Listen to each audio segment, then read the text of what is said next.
Hello, everyone. I don't know if the song's ever going to stop, but the song is over. We are here. This is the Champions of the World tournament. I'm very excited to have everyone on here today. We planned to do this last week, but my fault. We had to move it to next week. So what happened? 6 new world champions were crowned. Very fitting. It was Very crazy. fitting. It was pretty insane. Even at the buzzer, we had a new champion crowned today. So And I wouldn't have knew about it if I didn't go to the bank and was bored in line. But this is very true. I would have completely ignored it. I would have found out about like a week from now and gotten really excited because I love Murata. I would when I saw that I was like, oh no, this messes up the bracket. Since But we're already he's my talking about guy. it, we had a Violento Jack as the KFC champion, the King of Freedom champion, and he literally lost this morning to Tamoya Harada. So It's perfect. It's yeah. perfect. So I realize that no one actually knows what the brackets are right now, which I guess makes it all the more exciting. And I also understand we're doing this at 1 p.m. Eastern on a Thursday. So hopefully, if you're listening to this after the fact, thank you. If you're listening to this right now, also thank you. But this should be a lot of fun. The brackets, as you'll see in a few minutes, were determined based on the prestige of the championship, the visibility of the championship, and stuff like that. So if you see your favorite champion a little bit lower, don't come crying to us. And we're also not talking like prestige off name value. Like some of the champions are seated lower because their belts just haven't been around as long as the other belts. Right, which is Except for funny one, that which I messed up. it's funny that we seeded it that way though, because we're just gonna pick on our favorite champions at the end of the day. So yeah, so it really don't matter. No, it doesn't. I mean, there'll be like some discussions where we'll probably start debating like based on title reigns, but for the most part, we're picking who we like. So, and I should do the right thing and introduce both of you. Of course, I'm Scott. I'm with Dylan here, as well as Xavi. How are we, folks, today? I mean, it's good. If you're watching this live, you're a lunatic because it's like 12, 11 p.m. for me. So yeah, same. It is. Y'all are insane. Yeah, I've been wanting to do a debate in wrestling. So this is the closest thing. This is the first step to me just getting into my own debate show about wrestling because I'm about to fight y'all on every turn. Oh, good. I can't wait to see who's being fought over. That'll be the question because looking at the brackets, we have a East and West bracket. Of course, that's how we determine the two sides. I think 24 on each side, which is pretty nuts. We have some play-ins. We got top seeds like Roman Reigns and MJF and so on and so forth. But I'm excited, and I think we should just get going, huh? Yeah, let's go. All right, so let's reveal the first bracket here, which is the West bracket. Pop that up on your screen. Hopefully everyone can see that. It looks I think it looks pretty good, all things considered. Pretty crazy numbers. And I'll be releasing these later on the social media for people to fill out themselves, because I'm sure no one will probably agree with our final say. And anyone who questions why the NWA World Championship is so low, look at Tyrus. Yeah, we cheated on that one, folks. I'm not gonna lie. Yeah, there may be prestige with that title, but in terms of promotion nowadays, they've retired that title no less than 100 times. And fuck Tyrus. That is your description as to why. I had such a hard time like trying to put the NWA title any higher, and I was like, I can't justify it in any way. Dog, I tried my hardest to justify us leaving Tyrus and Hammerstone out of this tournament, but I couldn't think of any world champions, so it's like whatever, man. Because MLW is just not a real company, man. Bro. They, whatever. We'll get into it, but I just, it's fine. It's fine. But as you see here, we got champions from everywhere, and I think that makes it all exciting. And as we go, we'll tell you what they're champion of. I think that's very important, because you may be reading certain names and be like, I don't even know what title. Scott knew the Progress World Champion off the dome. That's crazy, bro. I said that as a joke. I didn't intentionally mean for that person to be in this tournament, but I just said it as a joke. And Scott was like, "Yeah, I know who that is." And I was like, "All right, bro." Hey, if we had the Rev Pro World Champ, we had to have the Progress World Champ. It's true. Just saying. So, I forgot what belt Great O'Con has. I thought you just wanted Great O'Con in the tournament. I was like, "Yeah, I'm cool with that."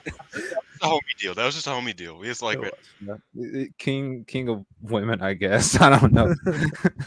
All right, so let's get started here. We have, I believe he pronounced it Spike Trevay.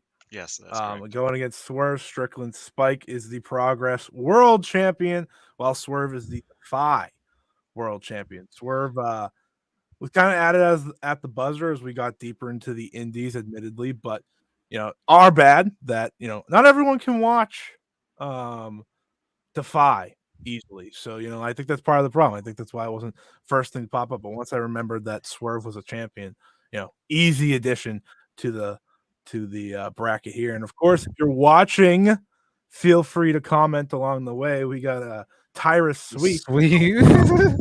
which Don't know about all that. Tough start, but all right, let's start here. We'll start right at the top. Let's do the voting. Spike Trevay versus Swerve Strickland. Dylan, you'll kick us off. Who are you more feeling here in terms of the winner? So I'm gonna give a little bit. I think Spike Trevay is a good champion because as far as I remember, I liked him the last time I saw him before he was champion. So I'm going to assume he's a good champion. But if someone is a good champion alone in the woods, are they really a good champion? That's the question.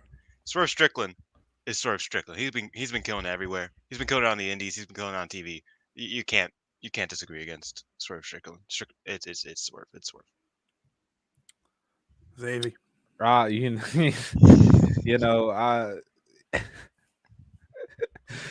I have seen many Spike Trevay matches. No, you haven't. He's lying through his teeth. That's crazy. And you personally, you couldn't even keep serious.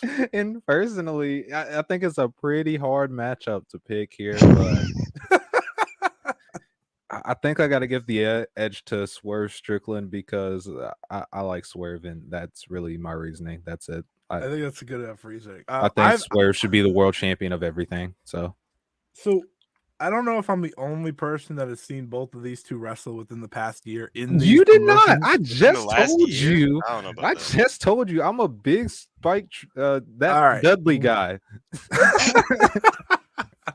But okay, fine. I'll give you the credit. But either way, wrong last name Dudley.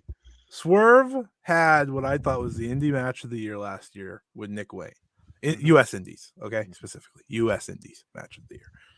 He's having a rematch coming up against him with the title on the line. Swerve has been untouchable since I've seen him. I've only started to watch Spike Trevay. He's not winning here.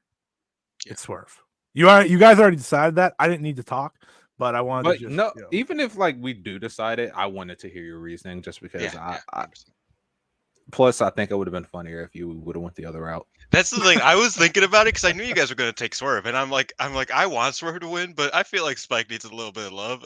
It's not worth it. I don't watch Bruv Rest. I'm not giving them love. No, you know what? Their best chance is Great O'Con later when we get to the other side, and even then, it's like the last time I watched Progress. Do Not Resuscitate was a thing. And that was a great, that was a pretty fun faction with Spike Trevay, as the leader alongside Drew Parker. Yeah, I remember that. Yeah, so that was cool, but that's the last, then he went bald. He went bald, and that was it. Speaking of bald, that's perfect segue for our next. True. Yes, so we have the Ring of Honor World Champion Claudio Castagnoli against Vert Vixen, the Defy Women's World Champion.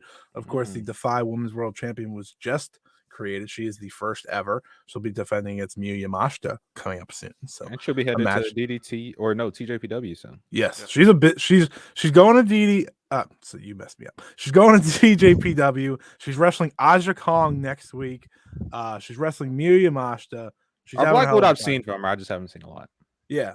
And I'll start this one off.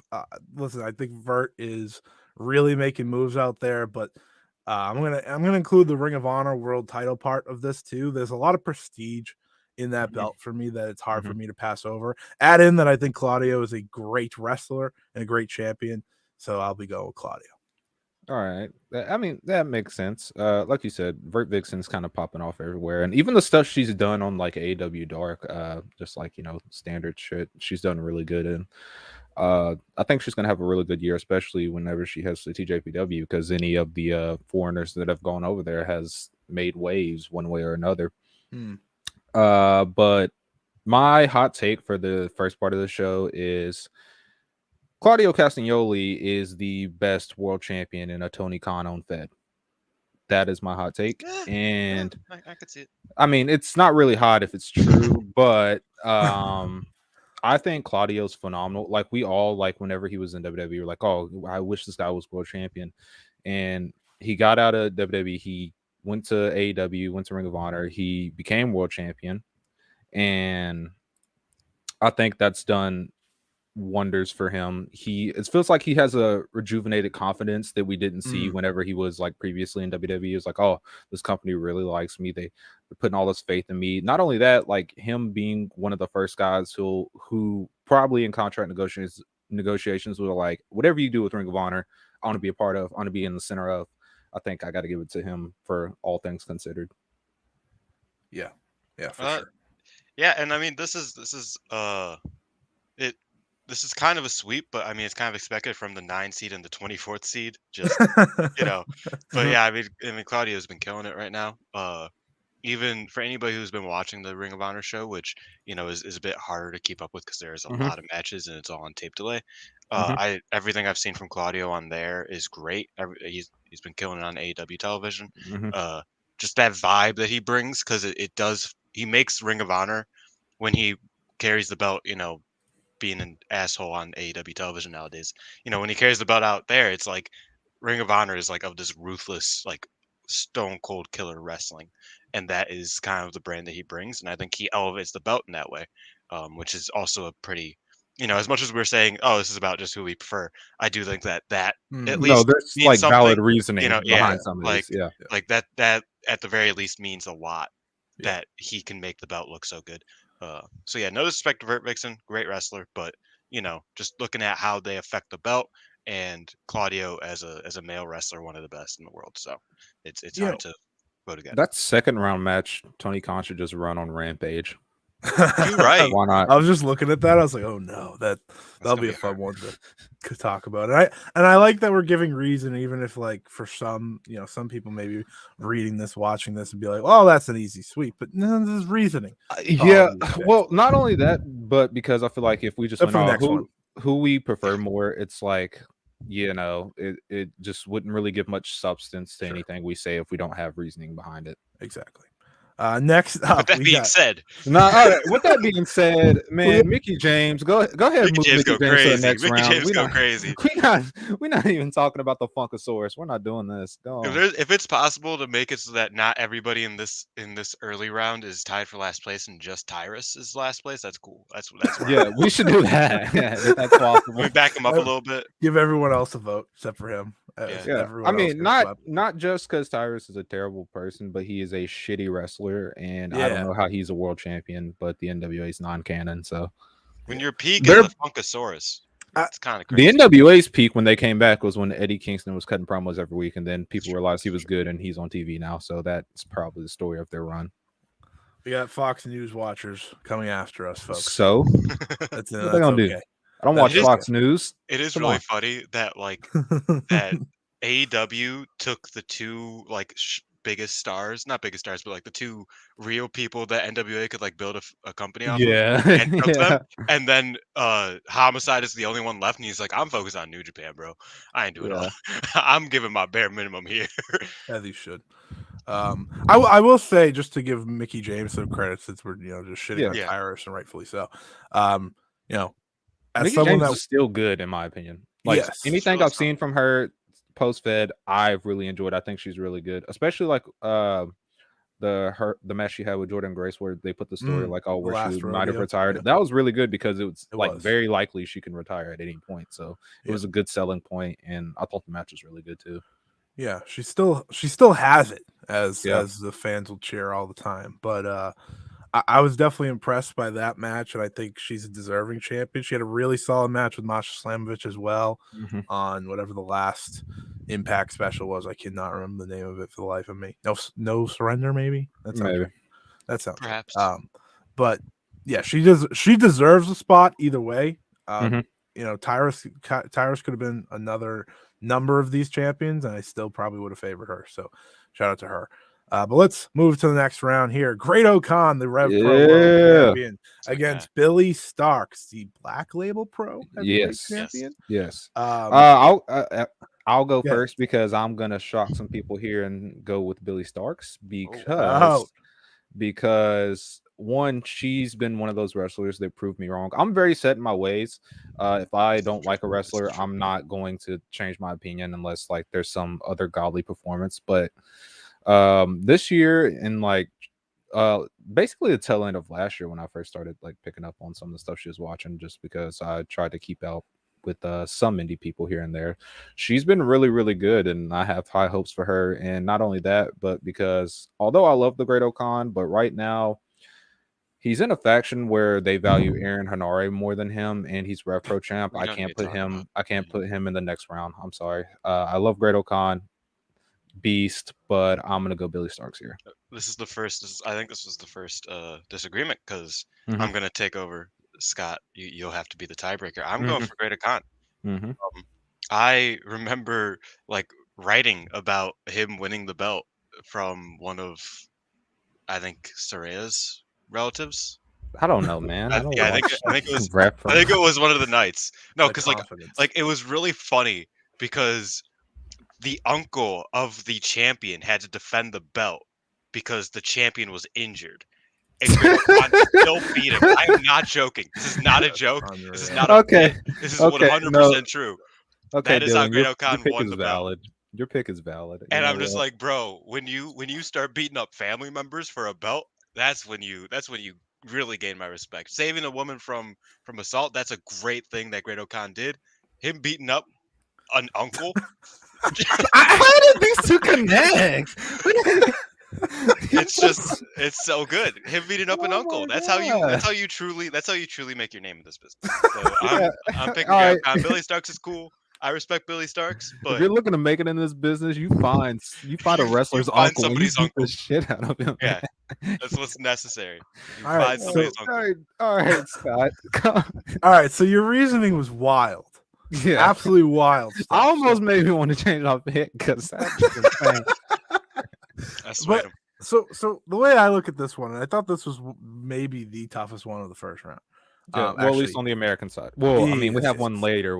We have one later that's also tough. But I kind of look at the reigns for both of them. Now, I've been very high on Billy Starks all year long, what she's been able to show, whether it's AEW, Ring of Honor, TJPW, so on and so forth. She's really shown her improvement, and it's really exciting, as she graduates from school and gets prepared to really step into wrestling and see what she's able to do. I'm excited because I think she's a true prospect in all of this. Great O'Khan, I forgot he was champion. When I looked at this, like kind of how Xavi said earlier, like I was like, wait a minute, what title does he have? Even though I'm pretty sure I named him when we were naming world champions. You did. I still forgot what he had. Like I said, I just thought you wanted Great O'Khan in, and I was like, all right, cool. Exactly. Like, and I look at the stats. He has yet to defend the title. He's had it for 96 days. Billy Starks beat Calvin Tankman to win the title. That's kind of gas. So shout out to her. And then she's defended it against Zoe Lucas, which I think is very funny, and Brogan Finley. So I'm gonna call upset here. I'm going with Billy Starks. She beat against Zoe Lucas. She defeated the Rebels' brother. That's crazy. Yeah, beating the Rebels' brother was when she got the advantage. I'm not gonna lie to you. Yeah. All right. Damn. Move ahead here. First, I'm gonna let y'all go first because does beating uncles not mean nothing anymore? No. First down to the limit. I'll go first. So we got Alex Shelley here. I believe he's the Prestige World Champ, Wrestling World Champ, and we have Lucky Ali, the Deadlock Pro World Champ. Admittedly, a few weeks ago, I was talking about Deadlock Pro for some reason. I think I was hyping up the Work Horseman or something. Usually. I thought you were talking about Takase and Yamashita because that's like all you do. But that would have been fair. But no, it was actually hyping up the Work Horseman. I remember that. Cool. And I was talking, and someone said something about Lucky Ali, and I had JD Drake telling me that he's one of the best, and I gotta watch him. I was like, He is. oh He shit! If is. JD Drake's telling me, then that means something. So I gotta check this guy out. He is incredibly talented. Yes, he's fantastic.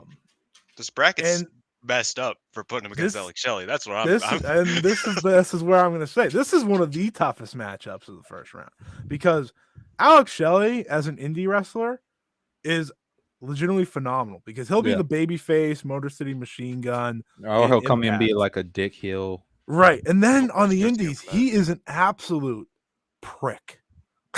Like he works the body. He's a very smart wrestler, which isn't shocking with all his experience.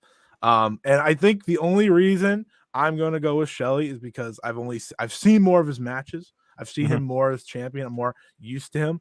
But Lucky Ali, I want to say everyone should be checking this guy out, because he's going to be higher and higher on these lists, and he's probably going to be holding top titles down the line. He's next up. I mean, that's the name of his faction, but he is next up. It's real. These are actually two of the better, right? I would hazard to say two of the best heels on the indies, honestly, because Lucky Ali is incredible. I still have a video of him yelling on the mic, "The dick riding is crazy," and everybody just being like, "The fuck did you say?" Like just in the middle of a match, like, or maybe it was right after a match, but I was just like, I love this guy. Like his mic work is incredible. His in-ring work is incredible. He's just felt so important to Deadlock since they began. I mean, and I've been a fan of his since like he started, because I obviously Deadlock, I worked for their writing crew, and before that I was just a fan of theirs, and he like wore a New Legacy Inc. shirt in like one of his first matches, so I found out about him very early into his career.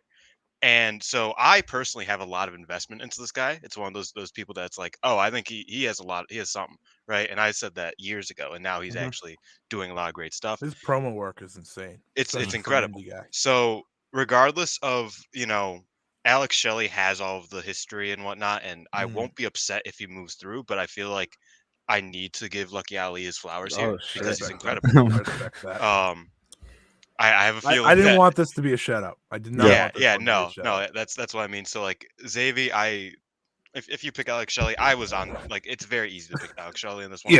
But I needed a Lucky Ali because I get what you mean. I mean Alex Shelley. I mean, there's not much to say about Alex Shelley. I mean, it's fantastic, of course. Has been fantastic for a very, very long time. Has been Prestige Wrestling World Champion. I think at one point he was Prestige Champion and like Independent Wrestling Champion as well. He's the Revolver Champion now. Too. Yeah. He's like the secondary Revolver champ. Yeah, he's done a lot. He's doing a lot still. I mean, and he's New Japan's Strong Tag Team champion. Yeah, like Alex Shelley is really, really killing the game. And I love Alex Shelley a lot. I love the Motor City Machine Guns. Literally probably one of my favorite tag teams of all time, at least top 3, top 5. However, I am gonna go Lucky Ali for the fact that he literally from the start of Deadlock, from their very, very first episode, he was the first match with him and Kid Bandit, and he's been such a main character all the way through. And I don't know if this run that Deadlock's been on up until this point is as great if you take out Lucky Ali. So he's why I'm putting him through. You make me I appreciate it. I think why I'm very happy Lucky Ali moved through. He, unlike say a Alex Shelley or something like that, he's telling stories in that promotion, right? And I think that does matter, especially on the indies these days, because that's it's a lost art, because indies feel like they can just have cool matches and that's it. And yeah, that does work, but if you got a belt in an indie company, maybe you should tell a little story with it. That would make things interesting. It will create a chase for one of your guys, such and such. Thank you, Spoon. Everyone, and we were pumped about Ali moving through. You see, we're coming down to the wire back to back. See, I knew this would be exciting. But our next one up will not do that. That's crazy. That's crazy. This is funny. We have the Ring of Honor Women's World Champion Athena, who I think may very well be the best women's champion in the U.S. right now. Against it's very possible MLW World Champion Hammerstone. I thought his name was Alexander Hammerstone. Yeah, it was. They changed. Did he cut the Alexander? Did he pull WWE on himself? He's started like cosplaying Hulk Hogan at some point, and that That's was it. crazy. That's crazy. Well, You I'm gonna know, make if this simple. I'm picking Athena because she's not only raised that belt to a new level since they recreated it, but she's having great matches with a lot of talents that some people don't know necessarily. Her and Willow Nightingale had the best match of New Ring of Honor TV, in my opinion. And I can't wait for her and Yuka Sakazaki. It's criminal. Some people just didn't like Athena whenever she got released from WWE. They were like, "Oh, she was decent," but like I was like, "Bro, come on." I'm glad she's on the run that she's on. You know, if the MLW champion was still Jacob Fatu, I probably would have voted for Jacob Fatu, but it's Hammerstone, and Hammerstone isn't interesting to me. But so that's my reasoning. Also because Athena fucking rocks, and I hope that I want some like contrast with ROH and the AEW rosters, but if there's somebody who's gonna go from the ROH roster to the AEW roster, it should be Athena because she should hold both of the women's titles on the AEW roster at the same time.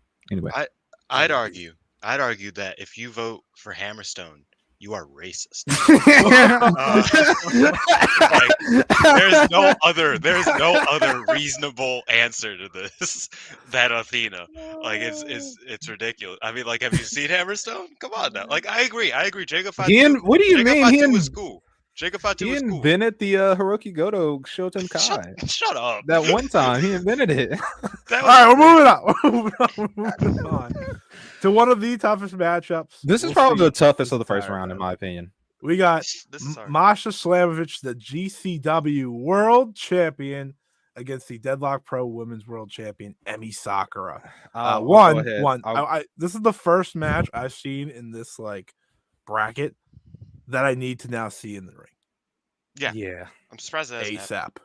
Or I guess Alex Shelley and Lucky Ali too. Yeah. But I need to see this. I'll jump in right off rip because this is very, very hard. Legitimately, both of these people could be in the second round if they were up against any other person in this first round. But against each other is very, very hard. Good job making the bracket, Dylan. Yeah. Could have just moved Emmy one spot. Yeah, and she would have won. Come on. It's true. She would have been. Well, I mean, I don't know what Char voting. If I moved her down, she would be in the Tyra spot. I don't know what Char would have voted, but I am gonna go with Emi Sakura for a few reasons, actually. Not just based on preference, because I think Masha Slamovich is fucking fantastic. She is. But not only did she just win the GCW World Title, this is where I'm leaning into the, prestige of the belts and all that. But Emi Sakura works her ass off in Deadlock, and she really like. Sorry, I read the comments. I did too. It just laugh. Emi Sakura works her ass off in Deadlock, and when she won the title, she was in tears. It meant so much to her, and I mean, it's a shame that she's not getting the same sort of shine and importance at her actual job than she does at Deadlock. But I guess you can't win them all. She just looks in her element whenever she's in Deadlock, and they treat her with so much respect. She's gotten the main event a few times. So I'm gonna put her through as my pick. Love Emi Sakura. Think she should be champion all the time. She's just the absolute best. I can't say she's underrated because everybody knows how good she is. She just doesn't get the chance to show it. Yeah. Dylan?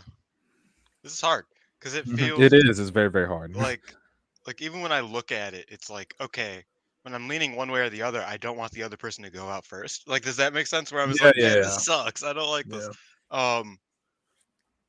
But and it also sucks because like I'm not a big GCW guy, but I am a big deathmatch guy. So Masha's great, and she is an incredible both as a normal, classical wrestler and as a deathmatch wrestler, and I really enjoy her stuff. But I will be honest and say that like it's hard for me to vote against Emi Sakura, and I think I am going to vote for Emi Sakura because I don't know, she's been champion longer. I guess that's an easy one to go to, but she also has carried the belt and has made it feel bigger than and that's a big part of it. Masha, she's new with the belt. She just won it last weekend. She defended against Mike Bailey. I haven't seen that match, but I'm sure it was amazing because it's Masha I saw Slamovich. one move that happened from Mike it, and it Bailey. was insane. I don't And know, like, man. Even if it was Nick Gage, I probably would have put Emmy through. To be honest. yeah, that's true. That's true. I mean, I really like Nick Gage, but Yeah. just uh, yeah. No, I mean, I'm a big fan of the Masha Akira, everything they do. I'm a big fan of both of them. It's one of the few couples in wrestling where I'm just like, damn, these two are both so good at what they do, uh, and like they really like elevate each other in that way. But it has to be Emi Sakura. I mean, she went from just not being not wrestling anywhere except for AEW Dark to being the champion of one of the bigger uh independent companies in the world.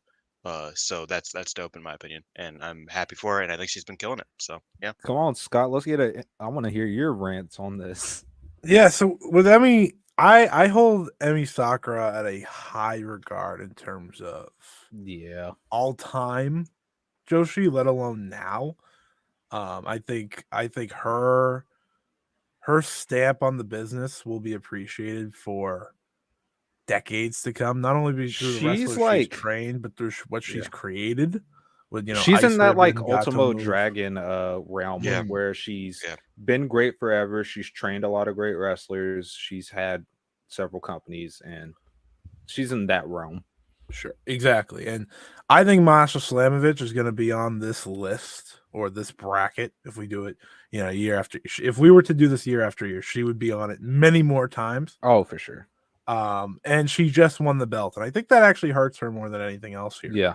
If had she been champion for 5 months at this point, it would have been hard for me to make this decision, but Especially that's not the case. She probably would have dragged me to watch some GCW shows, which is Exactly. which like is that might be enough credit to get her to the finals in a lot of ways, because that's beyond impressive. But I'm gonna go with Emmy Sakura here. We're gonna have a clean sweep, even though this is the hardest clean sweep I think a first round has seen, because truthfully, well, that is was where our nerd came out, because we love Emmy big Sakura. time. So big time. Big time. Hey, I see the comment. I mean, I'm just saying, I'm not gonna reveal my pick. Just know it's close. It's close, somewhat. Not really. That's good. That's good to hear, Adrian. I'm very excited to watch that match. Bailey playing a heel is interesting. Yeah, because he's such a baby face. But we move to the last opening round matchup. Is the Josh loser can no longer be Alexander. They must no longer. Alexanders. We got winner of this will get the Alexander last name. The other person must lose it forever and never use it again. We got the Impact World Champion, the longest reigning Impact World Champion in history, believe it or not. Going against, but going against the West Coast Pro World Champion Titus Alexander. I'll kick this one off. Yeah, sure. Go ahead, man. I'm gonna go Josh. Yeah, because what Josh has done, and I think this is gonna be underappreciated by anyone that doesn't give a shit about Impact, which I know is a lot. Hey. But he's made Impact watchable or must watch for me a lot of the time, because what he does as world champion is not only does he have great matches, but he is like one of the most puro style guys I've seen in the US promotion. He's fantastic. Not only that, he's underappreciated. He can take all the terrible stories that Impact give him and make them like wonderful somehow. Yeah. He's fighting Kushida at Multiverse United. That's gonna rip so hard. I can't wait. Should be phenomenal, because Kushida is gonna go out of his mind.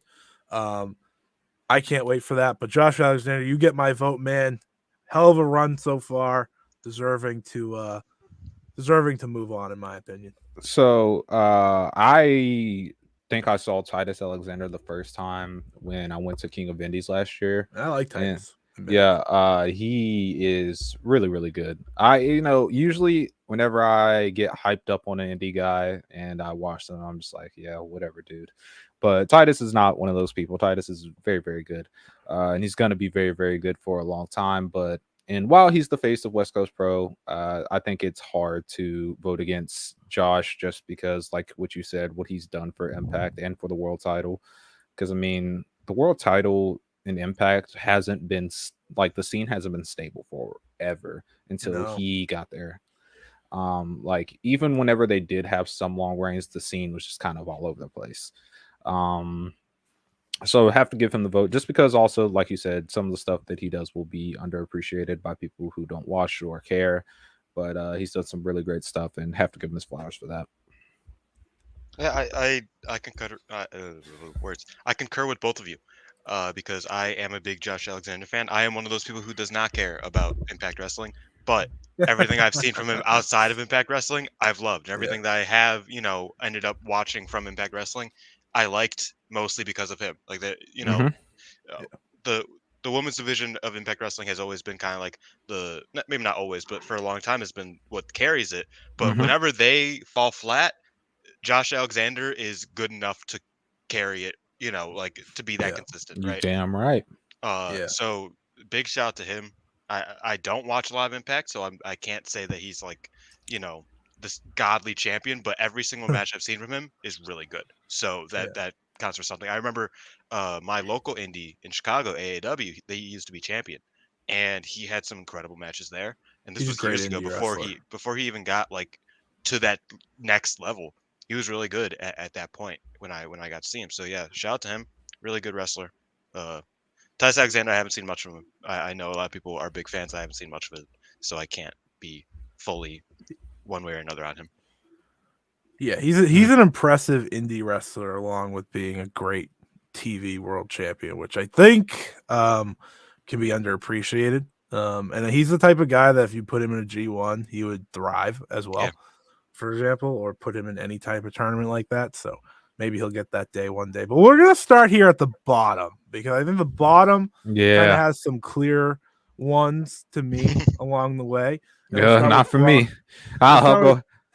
We'll start with Braun Breaker, the NXT champion, against Josh Alexander, once again the Impact World champion. Listen, guys, listen. I do not watch NXT. I do not care about NXT. However, the big bad booty nephew goes crazy. I don't think I understand. This is if there's anybody in WWE where I got to look and say, "Oh, that's gonna be the guy." This is the guy for me. I love Braun Breaker.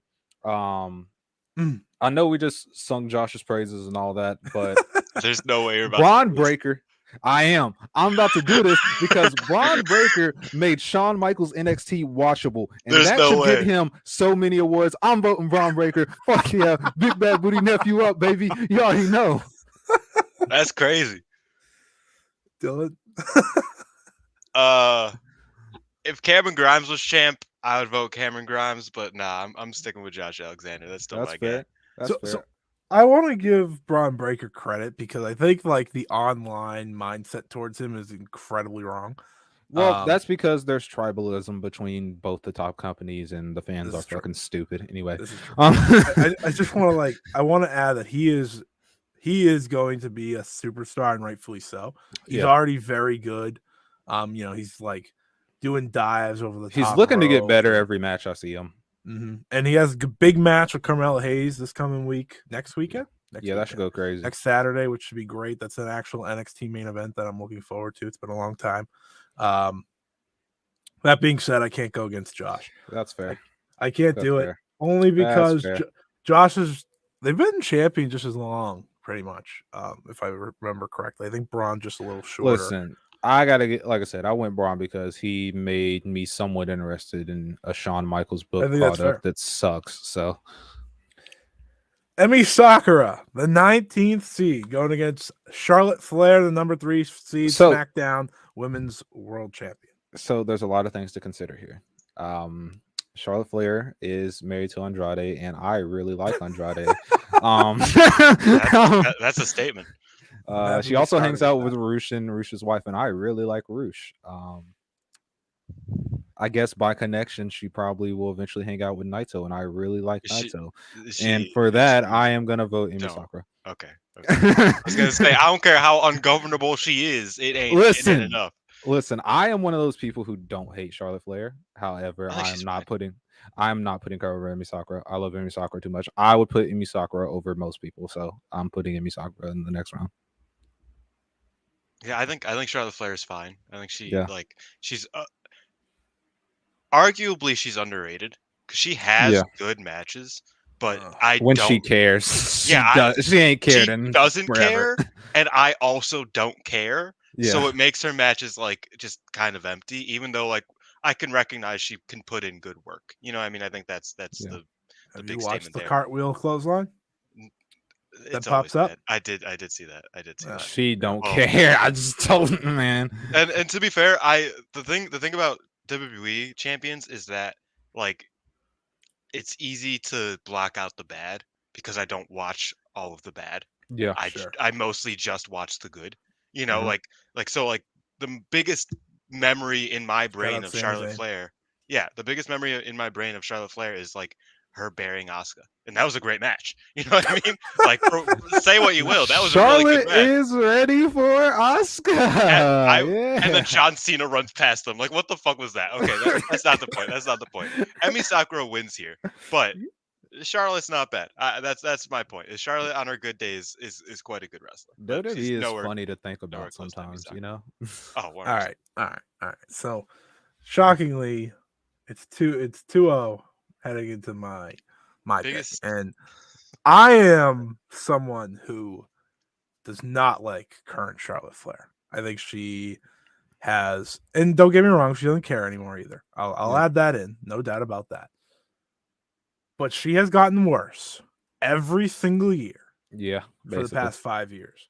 I believe She it. went from, I think, for a lot of people, unquestionably the top 2 in the 4 horsewomen Mhm. to no question in my mind the bottom of that group in terms Yeah. of at least my preference. And Yeah. to me, a lot of the time, great matches. I think even Becky can be very inconsistent, but you know, Becky has had great matches. Yeah, I'm not too with, high on Becky. So I with can't. Bianca, with you know, I'm going to name people that make sense.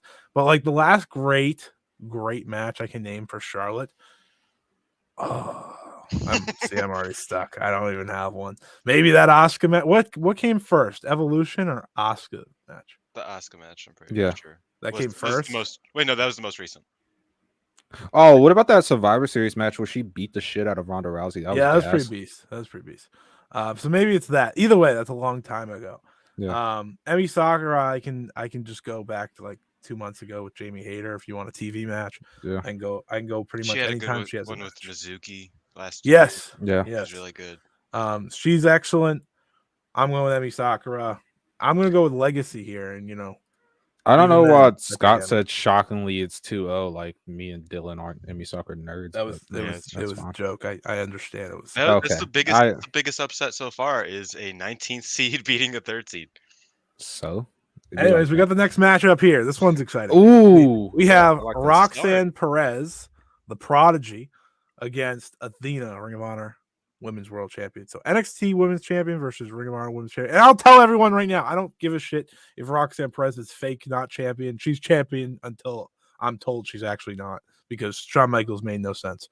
So She had a fuck 'em. tummy ache. Did you not watch the product? She She's has a a I tummy actually- ache. man. I actually did watch the product, thank you, and I shut it off immediately when the match was over. So. I've just been seeing the tweets. You know what I mean? Like, her and Mako had a nice match. Okay. Oh, that sounds sick. I should probably watch that. I heard that's the thing with like NXT matches. I'll see like them booked. I'll be like, oh, that actually looks pretty fly. Like that looks really good. And then I just like, you know, I missed it. My bad. You know, and I just don't watch it. But yeah, Roxy, who I know her as, we call her Roxy for good. Yeah. Roxy's good. Like she was great.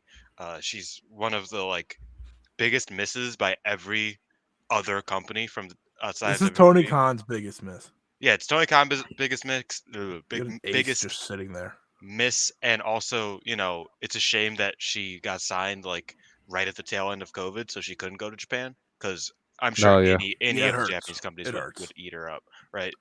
Like she's primed for that. I do think NXT is pretty lame. It is for sure. Like She's the also last, like on record, she's better than majority of the women's wrestlers on the main roster, let alone Yes. NXT. Yeah, and I think well, at least when I'm thinking She's about a legitimate prodigy. who I want to pick, I think taking in the fact that if Roxanne didn't sign with WWE, the NXT women's division would probably be in shambles right now because it was very clear immediately that she was going to be the one. Like as soon as she stepped in the door, it was very clear that she was going to be the one no matter what. Yeah. And I don't. It's tough. Like this one's really, really tough because Athena's great and she's going to continue to be great. And I have faith in that just because of how she's been handled so far as champion. But I'm going to give Roxanne her flowers just because she's so good. She's so good. Not only that, just because I think Roxanne is, even with WWE booking, yada, yada, I don't think that will impact her continuing to be one of the best wrestlers in the company, regardless of gender. So that's fair. Dylan, did you pick? No, I did not. Xavi You stole my said a thunder. lot. yeah. Good. Asshole. I'm gonna go with the American woman. I'm gonna go with Athena. Because the American Joshi, hell yeah, the man, American woman, you. the American woman. It. That's true. You got it. Not saying Roxanne is that it's a bit. I don't know if you guys Yeah. know that, but it's a bit. Yeah, I'm gonna Athena go called with herself Athena. the American Joshi, and Joshi just means woman. So Yeah, so she's just the American woman. But she is one big badass of an American woman. So shout out to her. I think she's great. I feel like when I want to pick Roxanne, I just think of that really weird like horror movie depiction of her and Mako training, and I'm just like, she's such a nerd. Like she's a great wrestler. She's a great wrestler. I think she's one of the Such a best in WWE, but she is such a nerd, bro. Like that is insane. Athena would not be caught dead looking like that. That's all I'm saying. So yeah, I'm going with Athena. I'm glad we put Scott into this corner. Yes, me too. Yeah, I appreciate it, folks. You know, I'm a big fan of Roxanne. She's like the only wrestler in NXT that makes me actually go out of her way to see, like, go out of my way to see her matches. So credit to her. I've seen her have good matches with wrestlers who are a lot worse than her already, but I see that with Athena all the time as well. So I guess that doesn't really help her in any sense. And I kind of gave it away in the first round. I said that I think Athena might be the best women's world champion in the U.S. right now. So by that, I go with Athena. Okay, I feel better about my decision. I didn't want Roxanne to get swept. Good call. That's fair. That's fair. We got next up. We got Bianca Belair versus Lucky Ali, Raw Women's Champion against the Deadlock Pro World Champion. Okay, this is gonna be very controversial for me. Because here's the thing. I think Bianca Belair is fantastic. I think she is tremendous, and she's obviously kept that division afloat. However, the thing is, I'm only checking her out like on big matches that seem interesting to me. I don't know if I watched like WWE full time if I would remain interested with her just because how poorly they book her like character on TV week to week. And that's not a fault on her necessarily. It's the company she works for. Sure. Damn, I don't know. Don't want to do this.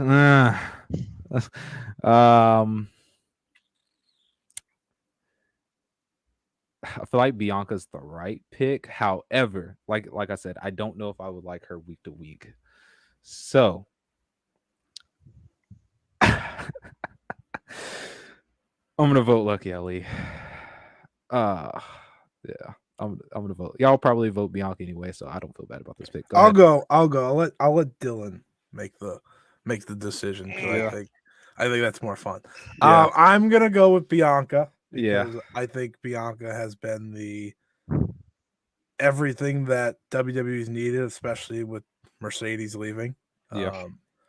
She's excellent. She's really what keeps that division afloat more often than not. Yeah, if you take her out, the division probably falls apart.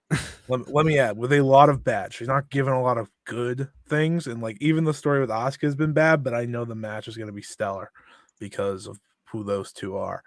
I think didn't they make her feud with Carmella or something? Exactly. Yeah, it's tragic. And she's been women's world champion, closing in on a year. I believe they said she's the longest. Yeah, she won at WrestleMania. It feels like it's been like 7. She's closing in. I believe she is officially the longest reigning African American champion in WWE history as well. Except for singles champion because New Day held the tag titles forever. I think it's world champion. World champion, that would make more sense. Which that's not many. Because Shelton held the IC belt for a long time. Yes. That's a good point. Either way, I'm gonna go with Bianca because I think she is as good as many of like the top women's wrestlers in the US. I think she's right there. Mhm. She's in the conversation for a reason. Whether you don't enjoy her push or not, she is fantastic and she deserves the praise. Yeah, whenever she has a good opponent and not the shit they give her, she's fantastic. So I'm actually very interested on what she would be like if there Anywhere was else. somebody, anywhere else where anywhere else that isn't AEW. Ring of Honor would be fine. Like her and Athena just going crazy for the Ooh. world title would be sick. That's sick. I'd be interested to see what that looks like. I want to mention Kyle a couple minutes ago said disrespect to Tiffany Stratton is crazy right now. I have no idea who that is. Hey, I'm sorry. Alex, Kyle, I'm sorry. Tiffany Stratton goes crazy, but like she's not better than Roxanne. So no, Alex keeps like telling me and like tweeting about like, oh, people are gonna sleep on this NXT No, women's. she's I really was like, good. yeah, I am. You're Tiffany right. Stratton, Ivy Nile, those the homies. I'm gonna say that right now. Those the homies. You and Ivy Nile guy, huh? Yeah, she's Diamond really Mind on that Diamond Mind grind. yeah, all day. I'm about to start. Just Me, my doing boy an entire... Hachiman. You already good. know. Dylan, I need you to pick. I don't want to. He said, It's hard. Because let's be real. I just said that like Lucky Ali's my guy. I had faith in him when he like was 10 matches in PWX. Hey, this is March Madness. Upsets We've happen, yet to have man. a favorite go through. Well, that's their fault. That's a lie. We had Claudio go through, man. No, I mean in the new bracket, like the with all the top seeds. Yeah. Well, it's got to be Bianca, man. There we go. There's the first one. Yeah. Yeah. I mean, I love Lucky Ali. I think he's phenomenal. But like Bianca versus Athena. That's oh, crazy. Speaking, I just said that. Hey, that's like Bianca's Bianca. You know, like she's one of the like when you look at the WrestleMania card. I'm probably the most excited work rate wise, like in terms of like the match, the physical match that I'm most excited for is Bianca Asuka, right? Like what? WrestleMania is almost here. What the hell? It's in 9 days. It's in 9 days, my man. Yeah, I don't know. There's the disrespect to Tiffany Stratton. Yeah, we move along. Are we good?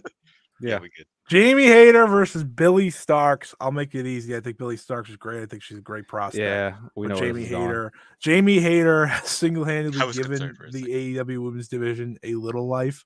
Yeah, all by herself. Although they're like so hell bent on it not getting live, Jamie Hayter won't be held down. She if theme songs matter, she also wins most of this draft. Because it's a bop and people love it when she comes out. But she's absolutely fantastic, and she gets my vote. Yeah, I feel like Jamie Hayter is it's a needle in the haystack for the women's division. And that's no disrespect to like the West of the AEW women's division. I think a lot of them are really great. I mean, obviously there's a lot of great wrestlers in AEW that just don't really get used very well. Yeah. But it really feels like, especially with the whole thing that they're doing right now with the big, generational war with the Generation X, yeah. With that, it feels like Jamie Hayter is like this like grounding force of like, I just want to have good matches against Joshi wrestlers. Like, what I mean? Like, can I wrestle Riho again? I want to wrestle Emi Sakura. Where's Shida? I want to wrestle Shida. Like when you look at her reign, it's been that, and it's like, obviously the triple threat match wasn't that, but she really is like that sense of like, oh, do you want like a good wrestling match? You just throw Jamie out there with like any competent wrestler, and you will get it. And that's true. I think that's something that the women's division is needed because she has that consistency and she has that star power that rival. Hikaru Shida was great, especially in ring, but she didn't have the ability to like get that hot crowd because the crowd wasn't there. And because it was just, and the division was still early on, because even though like the booking is off now, the talent level is a lot greater than it was when Shida was champion. Exactly. So, it was Shida versus the Bunny and Penelope Ford every week. Which again, I'm not trying to like shade them explicitly, but when I'm tagging them in this. When it's that every month, it gets difficult. And so I think Jamie Hayter and I think Britt Baker had that star power, but she just wasn't good when she was a champion. I agree she's gotten better in she's ring, a tag wrestler. It's fine. She wasn't good at that point when she was champion. She had the star power, wasn't that good in ring. I feel like Jamie Hayter is the first women's champion they're given the ball to for a long period of time that has all of the tools to be a Mm. very, very competent women's world champion. So yeah, she wins my vote.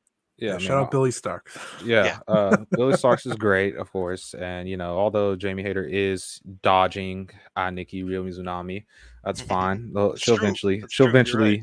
She'll I think eventually if find Jamie had out. to pick, she'd have that match like tomorrow. Probably, she'd probably have it like tomorrow. She wouldn't be fighting the Outcasts. Yeah, for sure. But yeah, everything y'all just said. Jamie's not really homegrown, but she's organically gotten over, and that's a big thing out of a world champion that succeeds. Really nothing else to say. She's just been phenomenal. Hopefully she continues to be champion for a long time and they get done with this outcast thing, because I think if they have Saraya beat her for the belt, I will quit watching AEW. This next one should be fun. We got comments real quick. Late reply because I was paused, but Ivy and Tiffany ain't better than Roxanne, but they're good prospects. That's true. Yeah, call out Dylan. I watch NXT. I'm a big NXT. Yeah, wait, what the fuck? Yeah. All right. this guy's just joking. Next up, we got MJF, the AEW World Champion, against the Impact Women's World Champion, Mickie James. Knockouts World Champion. Yeah. That's my bad. I'll go first, I guess. No one wants to go. I can tell. No. This is the one I'm least excited for in this first round. Yeah. But yeah, so MJF is like, he's weird.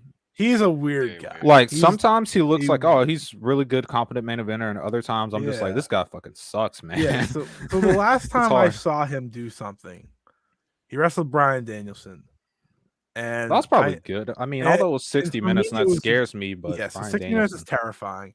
And I had my doubts going into it. Mm-hmm. But I thought that MJF proved to me that he is deserving of being a world champion through that match. When he's on his game and doing, like, not going for cheap heat and trying to stay heel, he can be a great promo. When he's not trying to get cheap heat to stay heel, which has been the past like 4 months. So I'm going to go with MJF, though I will give credit to Mickie James. Like I said earlier, she's been a great champion. She still has it.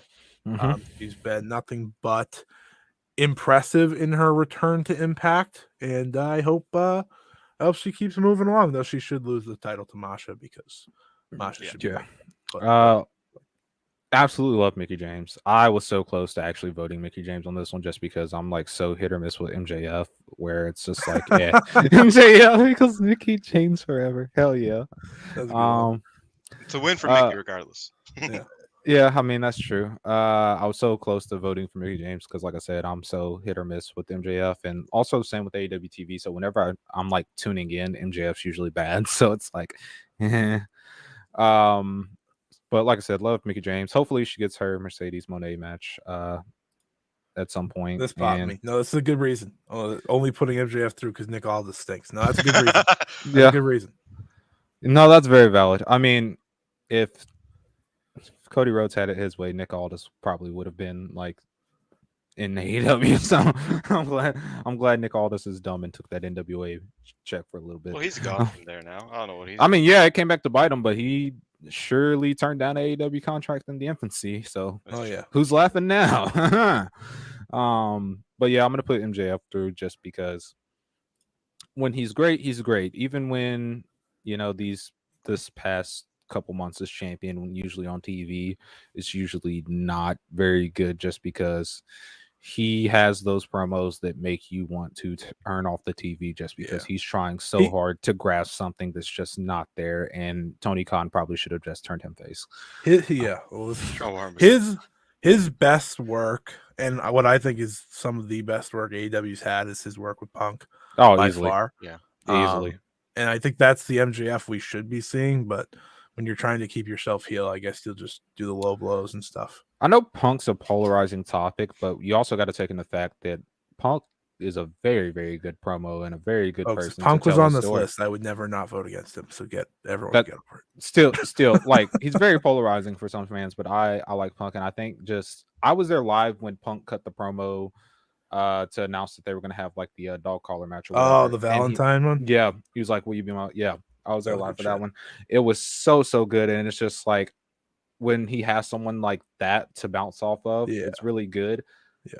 But I can't put that solely on him and Punk bouncing off each other. Although you can just attribute it to them having good chemistry because he just got out of a program with Bryan Danielson, and Bryan Danielson is fucking the man. If you couldn't make magic with him, like, I mean, that's kind of on you. But yeah, I agree with what you're saying. Yeah, I'll give Mickey James the vote just since it's already 2-1. Shout out. Yeah, I'm hell cool yeah, with either. yeah, man. Deserved. But I will say I'm probably the only person who still likes the MJF gimmick of him just like throwing wrestlers at people. I still No, really that enjoy part's that. good. Like, I because, love like, that. we Because just did. Danielson just gets bangers all. Yeah, exactly. I mean, forever. who did Danielson he just do gets to it wrestle Roosh and Roosh? shit, man. with? Yeah, and He then did it with Cody too, right? Yeah, he did it with And Cody, and then he did it with Jericho. Yeah, because we Jericho got at the Jericho and cage. Nick Gage. Jericho Gage, and then we had Jericho Juventud, which wasn't that Who great. the hell is Juventud? What? That was one of the promo. That was the bit. That Oh, was the yeah. bit. Yeah, I was Oh, like, yeah. I was like so confused. I was like, wait, did I just what? He's Yeah, like, wait, no. you don't know who Juventud? Yeah, I was concerned for a second. But No. yeah, like that match wasn't great, but it was just nice to see Jericho versus Juventud. Like that was like the last time Jericho was interesting to me. You know what I mean? Was during not even his feud with MJF, but during his labors was Yeah. with MJF. That was really fun, and I really like that kind of give, and it works because MJF It's good is if just you use it right. yeah, Yeah. and I thought that worked with Danielson, obviously. So Most of the I like times that part of when his game. MJF's involved in those type of things, it works. Just because you usually just get bangers and it's like cool. Yeah, it's bad when like other people do it. Yeah, but yeah, I think MJF is cool, but you know, he's one of the least. He's one of the things I look forward to least when I tune That's into fair. Dynamite. You know? Dog, if MJF was in Hustle back in the day, Toshiaki Kawada would have been fighting a giant ninja or something. It'd have been crazy. The labors of Kawada. Next up, I think we have the matchup of the round. Oh yeah, for It'll sure. be El Viejo del Vikingo versus Claudio Castagnoli, the AAA Mega Champion versus the Ring of Honor World Champion. Tony Khan should just run this on Rampage. He should. He probably will. The moment Claudio's done being Ring of Honor World Champion, he will. You know, because he's not fully allowed on TV for some reason, but he is. But he's not. But he is. You know. I don't know. I don't want to. I'm gonna give this to one of you to go first because I have no idea yet. I don't either, just because I love Vikingo so much. I love Lucha Libre so much, even though I don't watch it as much as I want to, just because they don't make Lucha, it easy, to be fair. But Lucha Libre is such an art that very few have mastered. A lot of the CMLL guys have, and Vikingo is also one of the other luchadors that have really, in my opinion, mastered it and made it exciting, because he just does crazy shit. And I mean, it's not like one of those things where he's just a wrestler doing crazy shit just for the sake of doing crazy shit. He's legitimately fantastic. But like I said Claudio Castagnoli is the best world champion in a Tony Khan ran fed. So, you know, I guess I'm gonna give my vote to Claudio, although that's very, very hard. I feel like my pick for this one would change like every other day. I feel like one other thing is I think recency bias might not be affecting me and Xavi, because Xavi is not a big Kenny Omega fan, and I haven't gotten. Hey! I think other than Hangman Page, Kenny Omega is the good wrestler in the elite that I like. Okay, well that's not saying much. What? He's better than the Young Bucks, and like that's Kenny's not good. that hard. That's not that hard. I mean, I agree, and I don't hate the Young like Bucks. Kenny's like legitimately good, because sometimes he'll just start like, all right, yeah, we should just do really dangerous shit and like drop me on my head and shit. See, no, I don't hate Kenny. I just don't watch a lot of AEW and TV, and like I committed to watching AEW in its infancy, and then last year the TV got really bad, and I said, all right, I'll just go watch. Did you watch the match last night? Yes, I did watch it. It was very, very good. I loved it. Okay, I didn't get to watch it yet. I was about to watch it before this, but then I saw it was like 25 minutes. I only had 10 minutes, and I was like, oh, that's not good. So I didn't get to watch it yet. And I'm sure if I watched that and it was like the greatest match of all time, and in my defense, I don't watch a lot of AAA, so that too, yeah. Yeah, I want to say I've seen 1 or 2 Vikingo matches, and they were in. Not enough. Yeah, yeah, I just haven't gotten to see him a lot. So I'll go Claudio. All Which right. sucks. All right. It I should have went sucks. second. I should have went second. Yeah, because you have Yes. Vikingo. Yeah, because I'm gonna go with Vikingo due to personal preference at the end No, of the that's day. good. No, that's good. I'm I glad you got a think vote because I didn't want him. If there was like one match in this whole turn, like this side of the bracket, where I didn't want to sweep, it's this one, just because they're both so deserving. yeah, Also, while we're on the like subject of Lucha Libre, shouts out CML. Y'all have a lot of great wrestlers, but I have no fucking idea what your world title is. So we tried to put the world champion in. I was like, I don't know. We can't I do was like, this. Too many think belts, man. I think it's Gran Guerrero, but They don't I haven't even seen use him in a while. They don't even Yeah. use these belts. Come on, it's fine. No, they don't. I almost said Rocky Romero because that's the only belt they care about. No, Didn't he no, we're just not lose putting. it? No, he lost a hair match. He didn't He lose lost the belt. hair. He Oh, didn't lose the belt, okay. which is so weird. I just want to say about Vikingo and Claudio. Like, I think Vikingo is like, you'll see people call him like the Rey Mysterio of this generation, and the way I think of that is that one, he does a lot more different shit than Rey Mysterio ever done. I'm thinking Ray Jr. like when Ray Jr. first popped on the scene. That's what in I'm WCW, thinking. where it's like, Right. oh my god, we ain't never seen nothing like That's this what before. I was gonna say. Yeah, this is Even what it so, feels like. I'd argue he's more like Psychosis, but that's besides the point. Go on. Yeah, no, Yeah. The mindset is like he's the next lucha star to yeah. come onto the scene here in the US and just wow people and amaze people. And He's I think even more eventually become a polarizing megastar. than Phoenix and Pentagon, and that's like high praise. And I love those two. Yeah, Yeah, they're great. like I the think only person, like the only like Latin wrestler in AEW that you could probably make a strong like case of like who's more like suited or like who's the best is like him and Roosh, just because Roosh is the complete package, while we don't really know about the other aspects on how I do love Vikingo would. Bandito. Yeah, I do. I love Bandito too, but we just don't know how Vikingo would translate. I can't to believe they signed TV. Bandito and he's just not on TV. What the fuck? Well, because it's like a part-time deal, so he Yeah. can do lucha too. Because he does love Big Lucha, as that is his brand. Anyways, I just wanted to give credit to Vikingo because I think he's absolutely incredible. And truthfully, within the next like year or two, he's probably not only raised the title up more because I think more people are going to want to see him, as you can kind of tell, but I think his name value will be even higher. That like if we were just to go based off name, he would be like maybe top 5 by next year. Whatever the rule around him is now won't exist in like a year. He'll be jumping back and forth between AA and AEW, back and forth like all the time. He pretty much is already. I want to preface, in 4 hours, this will change. I probably would have picked probably would have picked Vikingo. But I just like I haven't seen the Kenny match, and I imagine that would have completely changed. I was like, oh yeah, like 100% over Claudio. But like I see love Claudio more. Man. I love Claudio. He's really great. But I don't want people to think that I just am like low. I would like to Vikingo. I would like to go first on this next one because I got a lot of shit to say. One second. I want to say I'm happy the Ring of Honor World Championship made it forward. I think that's more important than because that's a title that means a lot. Obviously, probably should have been higher than Vikingo's because AAA doesn't care about that title, but it's okay. We'll move on. Roman Reigns, the number 1 seed, the undisputed WWE Universal Champion. He's got 2 belts against the Defy World Champion Swerve Strickland. All right, so the reason I wanted to go first is because I wanted to preface this. I do not watch WWE. Me keeping up with the regular TV product is very, very hard. Just Dylan, because last, by the way. I just want to watch fucking Japanese indies, and that's really it, man. I don't care. But the stuff I've seen with Roman, this is my hot take on his reign. I'm sure it was good at the beginning, but as we're somewhat, I guess, at the almost end of his reign, depending if they give the belt to Cody or not. If you look back on his reign, the most interesting aspect was Jey Uso and Sami Zayn, not him. Yeah. And having a belt for a long time is cool and all, but if there's supporting characters who eclipse you, then your world title reign isn't great, in my opinion. There's that, and just on personal preference, he has that fucking Jay White style that I hate, where you just want to have monologues for 30 minutes and then do like 3 moves, and then oh my god, he's the best in the world. Bro, I'd rather just die, man. I hate that style so much. And this is where my personal bias will come in because Swerve Strickland's the man. I know it's the Defy World title. I know it's an indie title, and I know I should take prestige into account.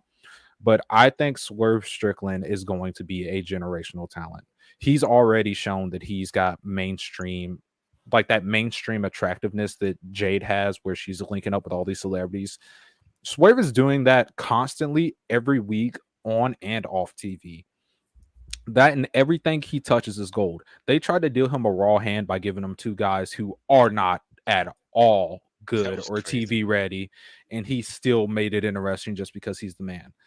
I would not be shocked if, say, we did this next year, he's closing in on winning the AW World Title or anything like that. So I will give my vote to Swerve. All right, I'll go up next because Swerve is like, if I was to like list my top 5 favorite men's wrestlers, he's in there. I love him. I think everything Xavi said about him is correct. But I have to take Reign into the conversation here when I'm picking. And I've watched the entire Roman Reigns reign. I'm sorry. That was tough. There's been there's been a lot of good, but there's also been plenty of bad. And I think in any title reign that is over 900 days, that's probably going to happen for most. It's been 900, bro. Yeah, it's been over 900. Yeah, that's with the universe. David, did you not know that? With both. Did you know that's why people are like, oh, I don't think he's dropping to Cody because he's like so close. 30. Dog, he probably should have dropped like 600 days ago. What do you mean? I don't know if he's dropping to Cody because he's like 30 days away from 1,000. Yeah. And also, Roman's best match is when Daniel Bryan carried him. So I'm saying. Well, I mean, to be fair, that's a lot of people's best matches. But anyways, Roman has made himself a legitimate superstar. I give him that credit. Swerve is going to be a superstar the moment AEW realizes what they have with him, and they should realize that soon enough. I mean, he's pretty protected, so I think they know.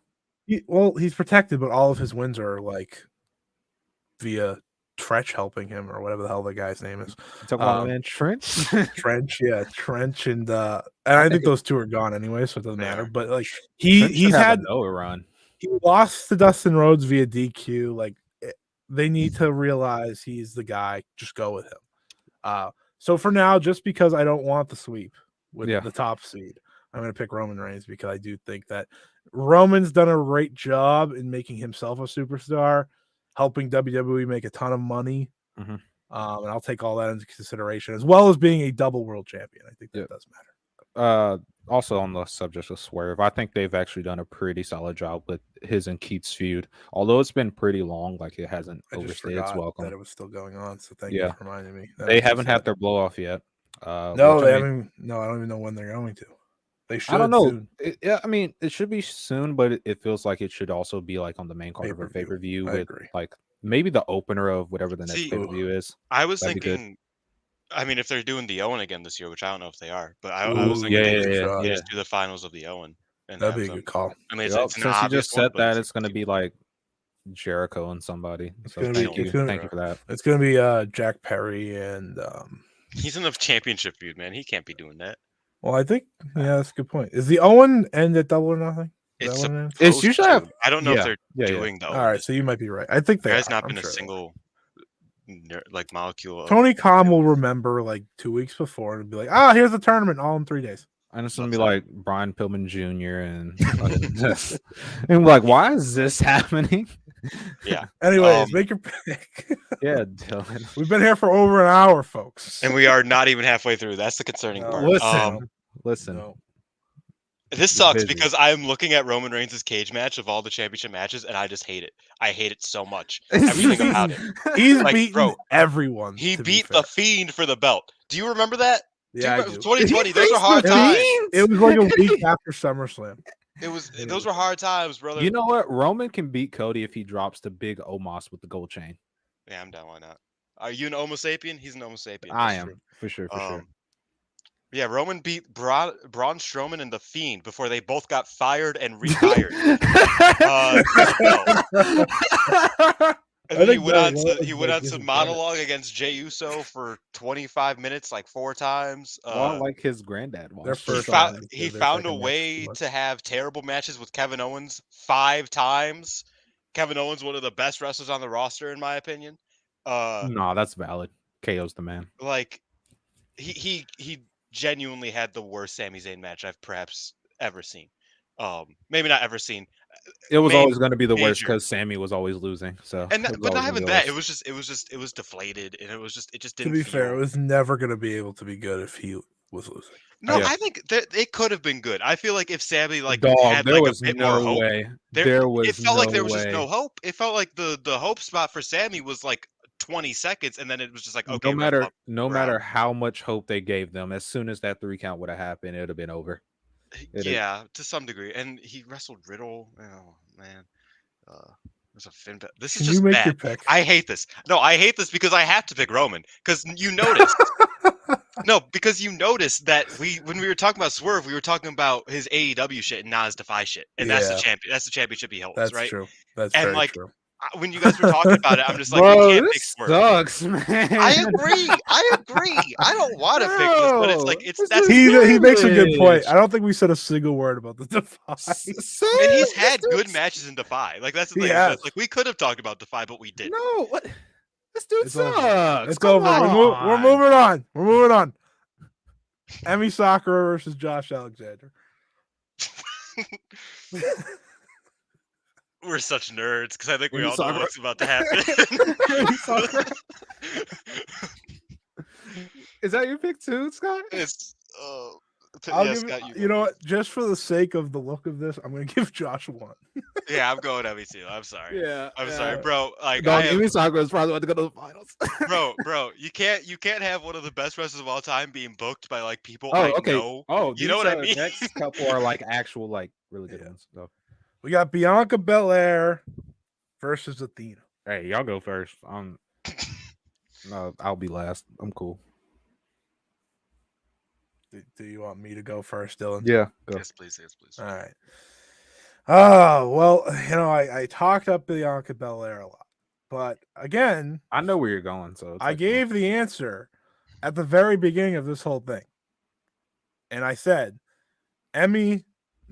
Well, I'm talking about Emmy so you're much. right. Athena, I think, is the best women's world champion in the US right now. So I'm going with Athena. I'm looking at how I think this bracket's gonna turn out. It's really funny. It is exactly how I expected it based Oh, on bro, our wait till we get to preferences. wait till we get to the Puro side. I got some ideas. Oh dear God, he's got some thoughts. I'm gonna go with Bianca because I think as somebody who watches Bro, I hate both of y'all. We're not friends. All of us. He wanted the decision to be made for him. Yeah, I don't. Continue as what you're saying, Dylan. As someone who watches, like, maybe not all of the or the WWE pay-per-views, but like enough of them, I think that like Bianca, even though she hasn't held the championship the entire time, she has been like the consistent. And it's like where Roman is like consistently like mid-tier, I would say, with his defenses, Bianca is consistently just like a step above that. So I think people don't give her that credit because even when she's not champion, she's still in that conversation and she's still delivering. I agree with what Xavi said last round, where it's like if I watched every week, I probably wouldn't feel the same way because she does just win a lot, and that's pretty much it. And when she loses, it's against Becky, and then she beats Becky, and then she beats everybody. Like like I get that problem, but as somebody who watches most of the pay-per-views, I would say 80% of the WWE pay-per-views, I think Bianca is up there, and I think she definitely needs a shout. I think Athena's great, but I think of the WWE champions, Bianca deserves to go the furthest, 100%, and she is definitely the best in the company. I don't like you, this. Xavi. I don't like this. Have fun. I'm happy either way. Yeah, huh? Wish this was the finals in some ways. It feels like it. Shit.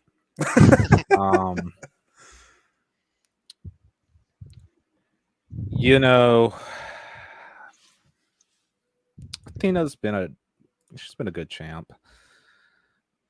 However, I am not voting for Roman Reigns this round, so I'm going to vote for Bianca to give WWE some sympathy. That played in a little. Not bit only too. that, but Bianca's probably like.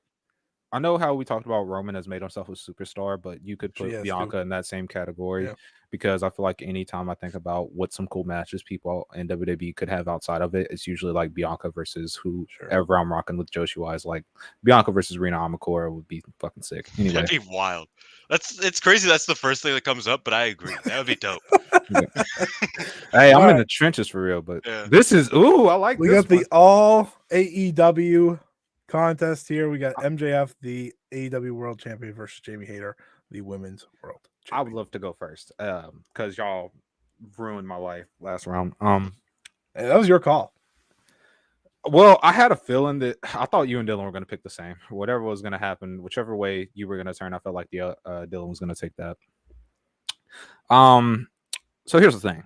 I know we just had this discussion the other round about the whole MJF, being.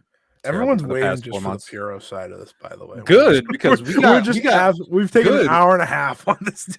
Well, that's because we don't watch this. Well, I don't watch this stuff. We gotta think about it. And we talked about MJF sucking for 4 months. And, they've tried their hardest to sabotage Jamie Hayter because she's in a storyline with Saraya and Britt Baker, yet she won't be held down because she's the fucking woman. And she's also the better of these two world champions. So I'm going to go with Oedo Tai's own Jamie Hayter to get the vote here. I already know what Dylan's voting. Yeah, let them know, Dylan. Let them know. I'm drinking the Haterade, my brothers. Come on now. Oh, come on. I'm part of Hate Club, the real Hate Club. You know what I'm talking about. Not H8. Hey, come on, Scott. If you want, me and Dylan will pass you one of these Oedo Tai masks and one of the little things they used to wear. We'll do the dance. We'll go crazy. We could do the dance. We were going clean sweep here. Yeah, let's do the dance. Let's do the dance. That's the Oedo Tai right there. That's the good. That's the good. Truthfully, coming into this tournament, I honestly thought Jamie would be the favorite. So I'm not really shocked at the moment. For me, I think Jamie's well, she was the favorite going into. Here we are. Number 1 seed, Roman Reigns, the undisputed WWE Universal Champion against the Ring of Honor World Champion Claudio Castagnoli. Both of them have huge. Wait, let me hype them both up. Both of them have huge matches coming up next week. Claudio Castagnoli defends against Eddie Kingston. Roman Reigns defends against Cody Rhodes. And what I all hear listen to that. AEW wins again. Yeah. Bro, listen to that. Listen to both of those matches. Bro, a 30-minute match with Cody with Roman talking, that's going to suck, man. I like Cody and I hope he wins, but bro, 30 minutes of Roman Reigns talking to Cody as Cody's crying, bro, that is going to suck. But the woe is going to be crazy. The woe in the entrance is going to be crazy. Let's be fair.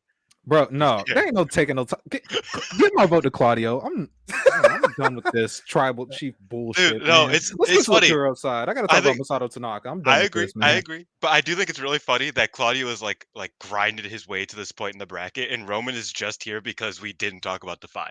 Like that's it. That's it. Like Claudio had that. I couldn't really talk about Defy because you can't. This is on y'all. I tried to get this dude out last round. Yeah, but like visibility, man. Dylan, Visibility. you voted Claudio wins. Right? Claudio wins. Yeah. Yeah. I'm giving a vote to Roman just because. Yeah, it's okay. He has 2 world titles. It's okay. Cody's gonna take one of them. But one of them isn't the World Heavyweight Championship like Triple H wants. So I think. You know why he wants it? Because that's his belt. That's his belt. Right, here we go. Move on to the semifinals. Bianca Belair versus Emi Sakura. I'll go first. I will go first. I'll go first. I'm going with Bianca. Fuck you, man. I think Bianca Belair, just because of how long her reign has been and how she's been like the one constant, I think, in WWE of repeated greatness. Like even we talked about Roman, how he was a bumpy road. Bianca did the best with what she was given every single time. She got the best out of every competitor she went against, and she's done that for a year, and she's gonna probably have the best match at WrestleMania. So credit to her. Emi Sakura is great, obviously, absolute legend. But I'll bring the title reign part into this, and I'll give Bianca the advantage. Would you like to go? Nah, I'm going last again. Fuck you.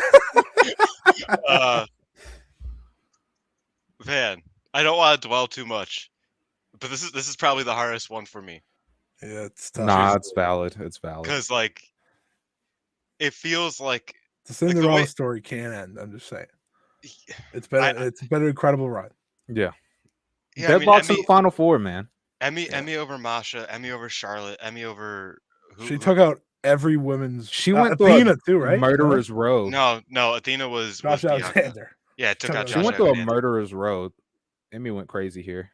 She did. She had a hell of a run.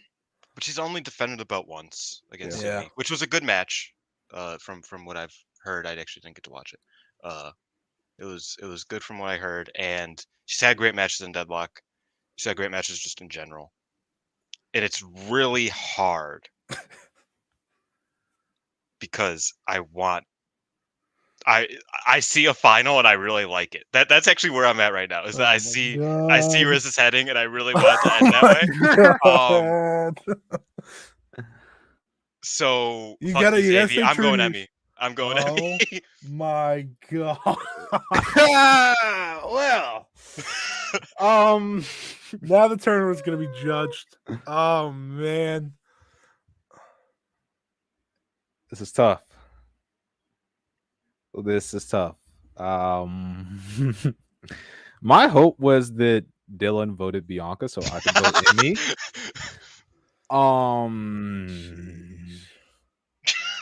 Scott is now like upset. Although fucking weaves, it's true. Okay, the same as Dylan is I see a final, but it's not the same final because I think it'll be interesting. Oh man. So I will give the edge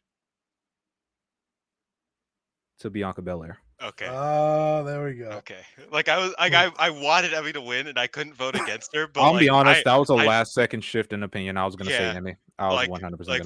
Velke called me a weeb and I'm just like, we can't. Like I know, but we can't do this. Yeah, we can't have the one Joshi. Yeah, exactly. We got a whole other pro side, bro. We'll be fine, bro. It's fine. All right, Claudio Castagnoli, Ring of Honor World Champion against Jamie Hayter, AEW Women's World Champion. What do we got? I'll go like last. I honestly don't know. You go first, Scott, and I'll go after you. All right. You set the tone. Well, here's the problem I have with Claudio's reign. This is the second one that just started, and the first one that made him look like a geek and had him lose to Jericho just because. I don't remember any of his defenses. He beat the short guy, and then he beat Takeshi. He beat the short guy, and that was the first reign. Oh, that was the first reign. Yeah. He did beat Takeshita. Did he beat that? Did he do that twice? That was the first reign. I'm going with Jamie Hayter. That's fair. Xavi. I think the Ring of Honor World Championship got Claudio here just as much as Claudio got himself here. Nah, Claudio just grinded his ass off, and he got here. So, but I will say that Hayter hits hard. So, yeah, that's my pick. Oh, this is the final I was envisioning. I think we sweep. Wow. This is the final I saw in my head. That's why I shifted my opinion. I saw it as a AEW freak. I saw it as Emmy versus Jamie, which was I would have voted Emmy, so it would have been up to y'all. I can't click the voting thing on here, so you're just gonna have to listen to everyone if you want to know who wins. Because I would hope they are. So we got the two world champions of the U.S.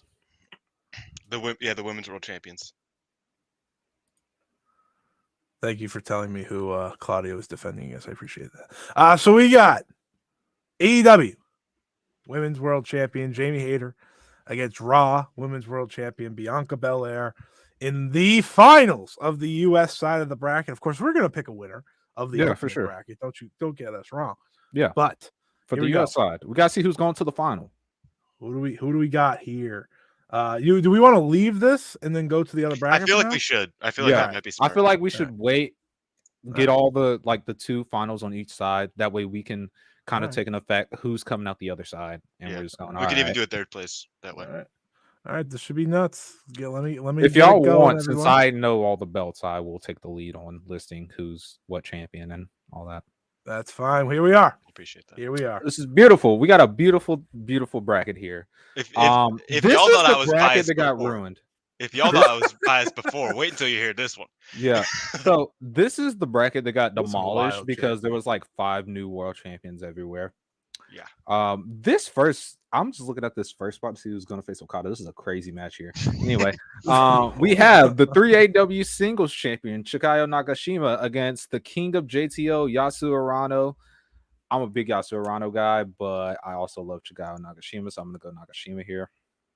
I'm gonna go with prestige of the belt, AAAW guy Japan. Come on now. Nah, JTO washes. We got Hey, Ren Ayabe. hey. Ren Ayabe, the tallest. Ren Ayabe, he is tall. I do remember that. He had a tag match against Suzuki-gun a couple years ago. He was tall. His nickname is the tallest, and we should take that in effect. But that's not. He's not even the champion. That's not. I'm So, going. he's about to be. He's I'm about to going be. Nakashima. Well, it's a good thing we did it today and not a week from now, because then we'd have another change. Yeah, I mean, I'll go with Nagashima too. It's funny because we forgot her initially. But I feel like she's like so necessary. I was ready to just say Takumi because come on. Nagashima's good. Y'all just haters, man. I know. We can just assume Takumi's gonna get it. That's the whole thing. Yeah, I think she's cool. Yeah. She's waiting for Takumi to be ready to take the world championship again. In a dream world, it would have been Mio Momono, but we don't live in a dream world. And I will also dream say, world it'd have been Itsuki Aoki, but I mean it's cool. We also forgot Inaba, who is the women's world champion of JTO, but that's besides the point. That's whatever. She would have won though. That would have been cheating. That would have not. She probably. If we replaced her with the king of JTO, it would be a very hard matchup. But I still, I would have voted Inaba. Yeah, I mean, as a wrestler, yeah. Probably. Okay, so then we have the new King of Freedom's champion who just won it this morning, Tomoya Harada, against the Osaka Pro Big Champ Zeus, who's also the president. I fucking love Zeus. All right, I'm going first. Brother. I love Zeus. He's got the theme song. This is where it gets heated. Yo, wait, no. No way. I don't even know how long he's been champion. Since they relaunched. I don't even think I could wait, time out. I don't even think I could see him be champion. Yeah, you can. It's on they have like a 1 or 2 hour special on Galore. I can watch Zeus wrestle. Yeah. Oh, man, I miss this man. He's so great. Tomoya Harada literally won this belt hours ago, so I can't define his title reign as anything impressive. So Zeus gets my vote. And I'm going second just because I know Dylan's gonna bitch at us and then going around. I am. This is ridiculous. No, listen. Zeus left a comfy main event spot in All Japan to take over his hometown.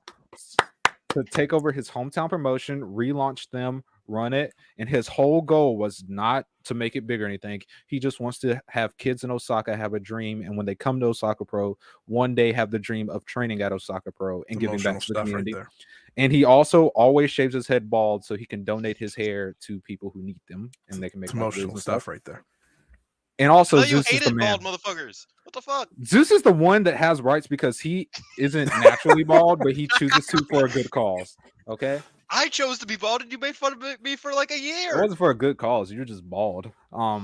So I'm going Osaka Pro Big Champ Zeus. I love Tomoya Harada though. Tomoya Harada is outstanding. He's a fantastic guy. Man. I'm glad he's KFC champion. I'm pretty sure the second matchup for Dylan to get best. Yeah, no, this is dumb, man. Like, Harada's like my guy in Freedom. He's not even the best Harada in Japan, so. I mean, okay, fuck you. No, yeah. I think he's great. He is incredible. Did you watch his match against Suzu? Did you see that? He got the best match out of Suzu. But he's not better than Zeus. It was crazy. It was insane. And after that, I went back and I watched all this stuff. Incredible. He is so good. I'm going Harada. Fuck you guys. This is the heated one. Like, I think Zeus is cool, but I'm gonna be real. When you said he left a comfy job at AJPW, that doesn't work like that. Nobody has a comfy job at AJPW. It's AJPW. They do now because they're way better than every other traditional apparel company right now. So. You just wanted to shit on Noah. Shut up. Like, and New Japan. You forgot about that. Don't please set me up perfectly later to shit on Noah. It's okay. This is ridiculous. This is a king. Moving on. I'm sorry that you're dumb. We have the This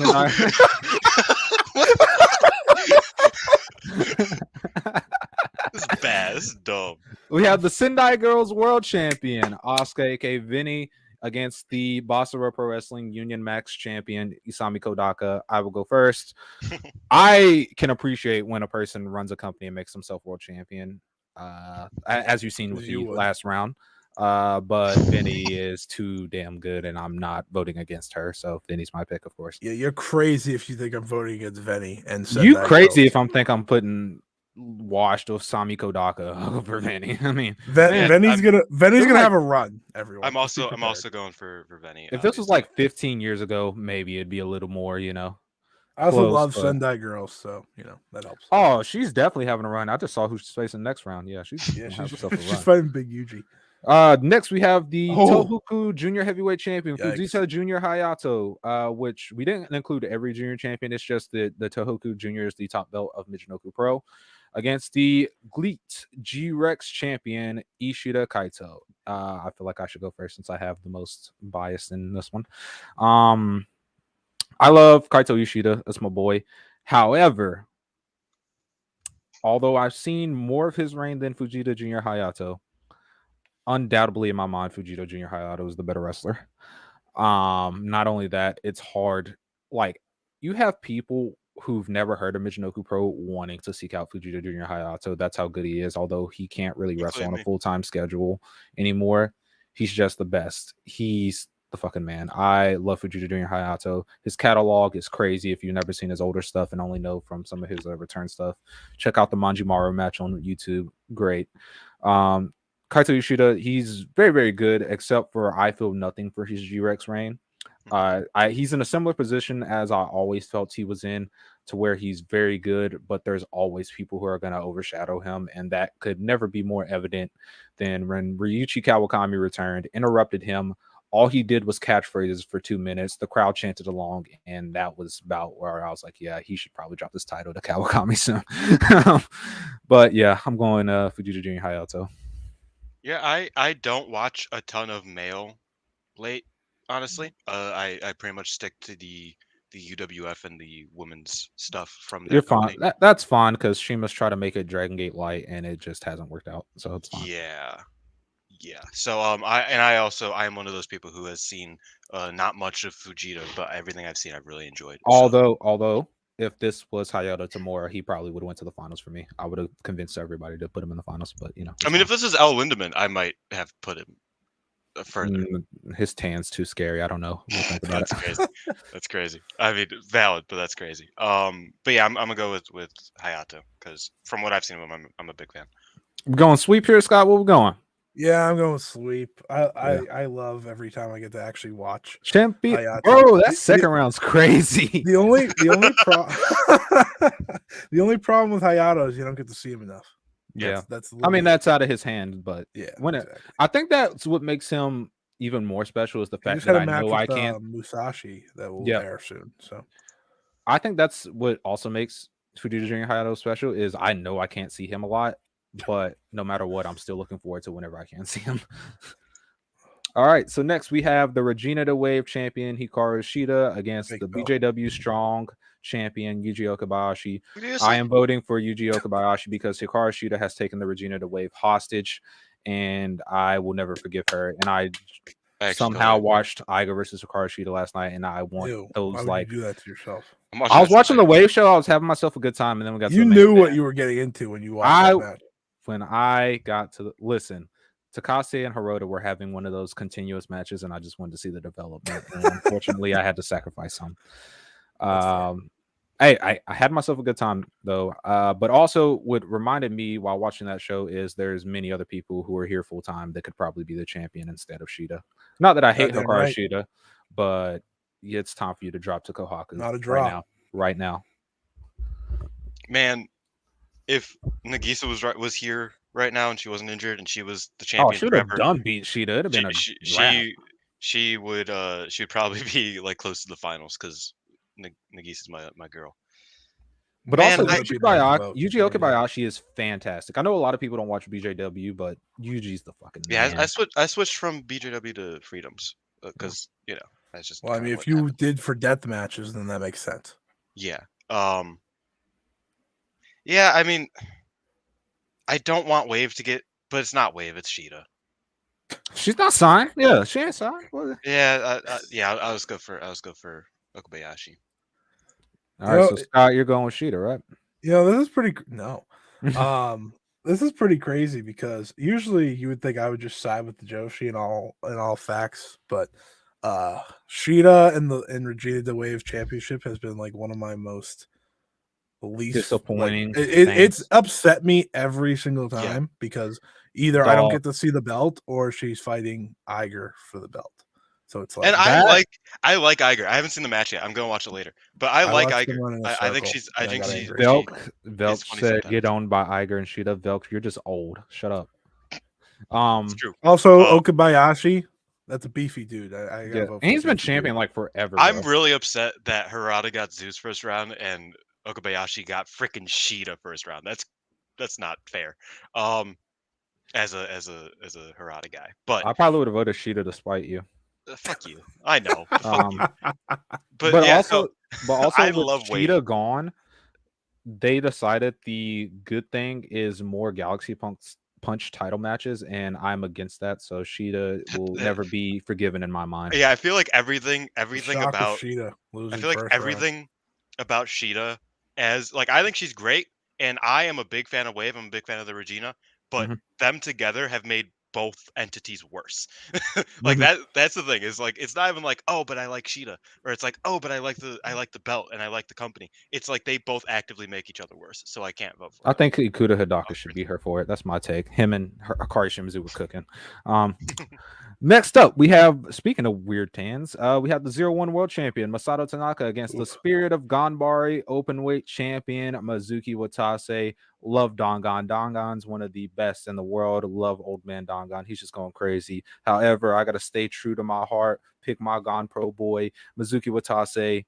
He's been the man ever since. It was a lot of uncertainty with me as a fan because Koki Iwasaki decided to leave and go freelance. And I was like, oh, he was probably about to be the next guy. But Watase stepped up and he's just been tremendous. Love him. So that's my pick. See, I was told by an individual, if I really wanted to spite you, Xavi, I would vote against Mizuki Watase. But it wouldn't spite me. That's the thing. By any means necessary. It wouldn't spite me. I'm voting for Masato Tanaka. He's Masato Tanaka. Come on now. Yeah. It wouldn't spite me. It's just that I don't see 0-1. But it's just that. It's just that. It's that what I was. That's what I was. I don't see 0-1. So if I saw 0-1 more, I probably could have justified getting Tanaka in here. So I've seen all. I think all of their title matches now this year. Both of them, which is impressive because one of them is 0-1. And Masato Tanaka defended on a burst show. I didn't even know that was. Masato Tanaka had a fantastic match with Masaki Tamiya to kick off the year. And I gotta watch that. Yeah, it's really good. And he's still trucking along at his age, still one of the very best. So as much as I love Watase and he's really made me a fan, I gotta go with my guy Tanaka. That's fair. Tanaka's like the only good thing about 0-1. Which would be fun. I want to go first. Yeah. I want to go first. So we have these Beyond the Sea singles champion Arisa Nakajima against the Pure J openweight champion Hanako. Hanako. That song kicks ass. Everybody should listen to that. I can't wait. Go ahead, Scott. You want to go first? Arisa steals that song and just pretends it's hers. So I'll go first. Here. Nakamura will kick her head in. How about that? As someone that is, kind of started to go back a little bit and get to see more of the likes of both of these two. Arisa Nakajima has become a true favorite of mine. So this is where mostly bias comes out, but also the fact that I just watched Arisa Nakajima versus Ayame Sasamura absolutely rock in Seedling. So that also helps. With Nakamura, I don't get to see enough Pure J, or let me say enough, mostly any Pure J to really favor her because she's fantastic. And these two actually had a great match last year together for the Beyond the Sea Championship. So going with that, I love Arisa Nakajima. I like the Beyond the Sea title because it usually gives me something to look forward to on the Joshi indie scene. And the fact that I think she's had a good reign so far against younger talent, I'm going to go with Arisa Nakajima. If this was Hanako's last reign, because she just won the belt back from you. Yeah. If this was her last reign, I definitely would have went with Hanako because like during Rightfully her so. last reign, she was having bangers, not just for the title, but she was like in Catch the Wave. Her and Nagisa Nozaki had some like 3 different bangers last year while she was champ, and I would have voted Hanako. But although the last Arisa reign was also where most of my favorite matches from Seedling came, the one that just started isn't bad, and of course the match with Ayame is really, really good. So I'll give it to Arisa here. Ooh, I win. Yeah, while Seedling as a whole has been a bit more rocky in the past year or so, I think Not enough passion. I think, yeah, I mean, I agree, but I think the consistent thing has been Nakajima, and It's a shame that Nai's not in this. It's true. That's true. Well, Stardom should give her the top belt, and then maybe. Well, okay. No, Nope, I mean, she's about to beat Utami, so hell yeah. Yeah, I mean, I gotta go with Nakajima. I think Hanako's great. I've always been not as high on Hanako as a lot of people are, but I've always thought she's quite good. Because you're a little mother. No way, I'm not gonna go there. Yeah, you need to calm down, buddy. That's set up a great second round match. If this was you, I might be like, yeah, you're definitely going with you. Having an aneurysm, yeah, because you love you. I'm a big fan of you. She's one of my favorites in the world. In fact, I think she is currently. What is this last round match? This is wild. I'll tell you exactly what it is. Sayori losing this title has truly messed us up. We have the Ice Infinity champion, Totaro Satsuki, against the Super Asia champion, Hagane Shino, which Hagane is spelled wrong. I think this was Dylan's fault. Yeah, it was. I didn't make it, so. They both just won their belts. They both just won their belts, but Hagane Shino's beast, so I'm voting Hagane Shino.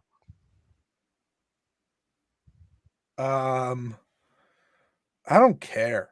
This is the first All right, he's also voting Hagane Shino. This is the first time I don't give a shit. Is this a sweep? Is this a sweep? Hagane Shino all the way? Yeah. Yeah, why not? Yeah, Hagane Shino. That's okay. Listen, here's the thing. Here's the thing. Me too. That's the crazy thing. Like with Satsuki, I think she's fine, but like for a promotion that like borderline needs someone right now, should not have been my choice to be top champion. I'll just say that. Yeah, they're on life support right now, and I wouldn't put her. I gotta mute myself for a second, so I believe. So we'll go back from the bottom, like we did with the other one, just because I think ending off on the top match would be fucking hilarious. Anyway, next we have the brand new GHC heavyweight champion, 2/3 away from the Grand Slam. Good looking guy's own Jake Lee against the Super Asia champion Hagane Shino. You know, there's a lot to take in effect here, and let me just tell you why I'm picking Hagane Shino, because I just wanna. Jake betrayed me, man. I tried to have hope in this guy. He cut an incredible interview ahead of the Kaito match, and a lot of people liked the Kaito match. I was not one of those people. Didn't like it. It felt so lifeless to me. And it's crazy because I've seen Jake be good at points, and he's just decided no.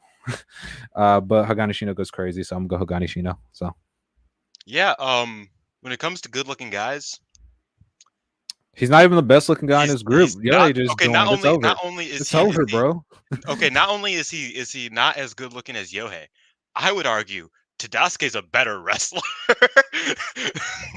which is crazy. Which is crazy. I'm a big Tadasuke guy. I mean, I was a big Congo guy, and then he left, and I wanted to cry, because that's my guy. He's not even top bins of good-looking guys. That's the problem.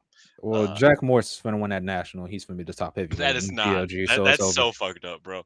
The fact that Jack is great. Where are we? We're talking about good-looking guys and how they shouldn't. Yeah, move but forward like, who's in winning? I already picked Shino. Yeah. All right. I haven't picked yet, but I'm gonna pick Shino. Oh, sick. I hate Jake Lee. Like, truly. That's a great way to start out. I cannot stand for this, because I'm never gonna watch a Shino defense either. I'm gonna give the title precedence and give Jake Lee a vote, even though I don't like him. I mean, Riho held 1 belt. Super Asia champ through, baby. Yeah, let's go. All right. Next, we have the Beyond the Sea singles champion, Arisa Nakajima, against the Dream Gate champion, Shun Skywalker. What you know about dreams? Now, here's the thing. Love Shun Skywalker. Love Risa Nakajima. Absolutely hate Shun Skywalker's new long-ass match formula, but it has worked. Yoshioka match was great. Strong Machine J match was great. And I'm very biased, so I'm gonna go Shun Skywalker. Y'all do whatever, man. I mean, I have. You know what, Scott? You go first. Shun Skywalker has mastered gaslighting in ways I didn't think existed. All right, so I kind of am like the odd guy here, and I don't love the Shun Skywalker mindset. Yeah, I don't either. Title but, match, because I've seen him have phenomenal title matches with KZ and Yamato and people like that, wrestling like a normal wrestler. Yeah. I thought his match with Strong Machine J was really good, but I think that was more on Jay. Exactly.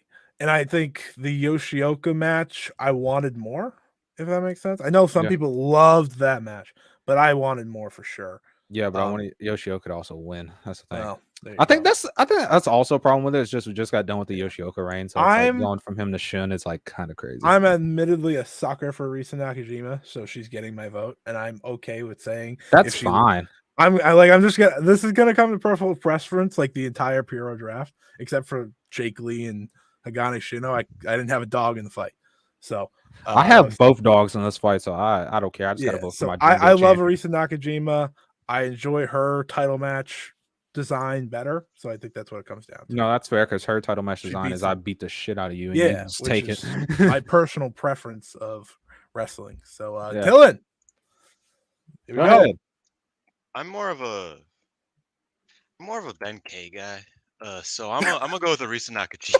That's fair. No, that's fair. That was great reasoning. That's all I needed.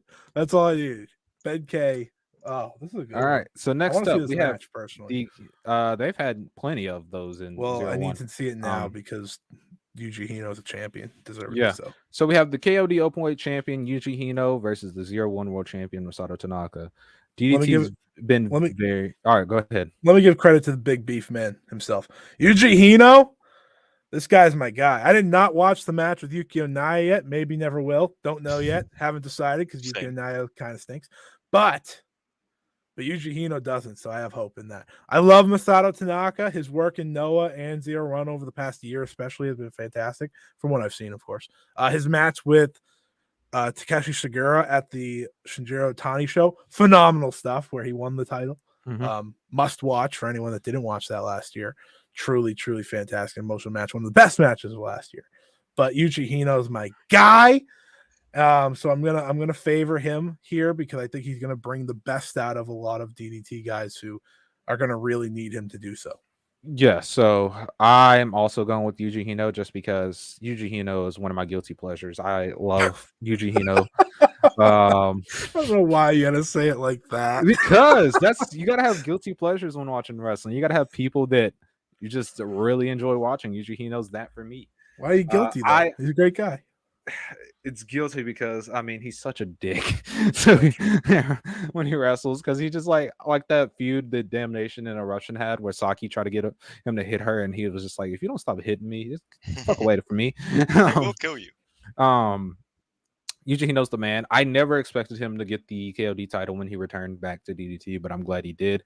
Like you said, I think he's going to bring a lot of greatness out of a lot of people who need it.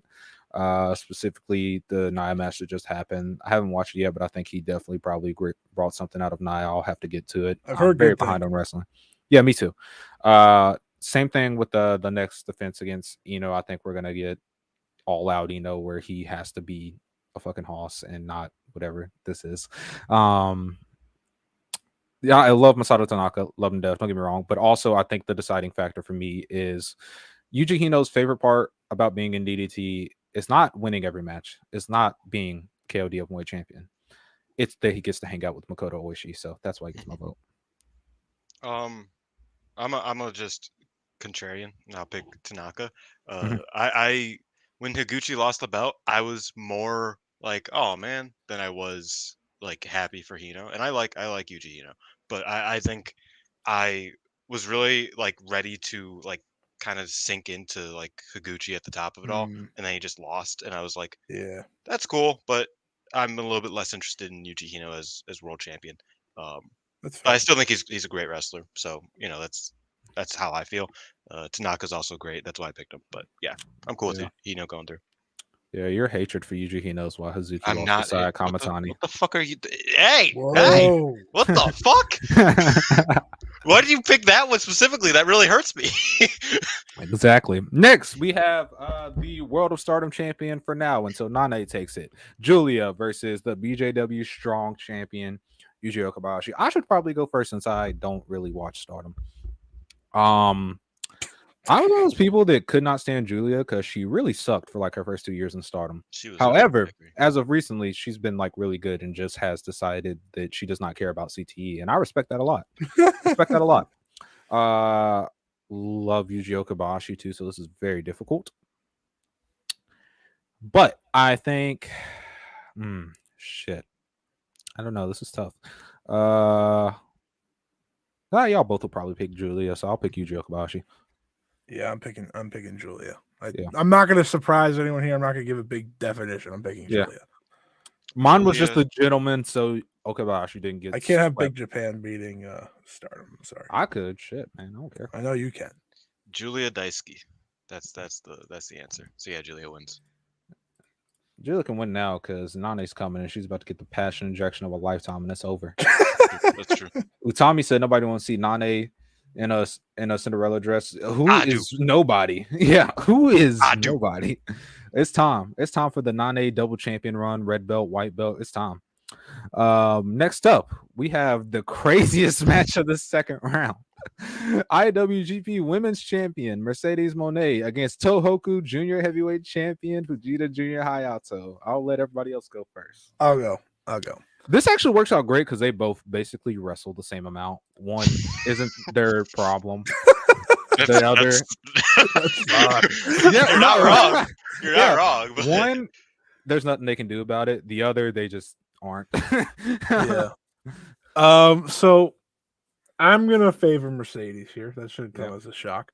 I think Mercedes. Get that interview somehow, man. Hey, I'm trying, man.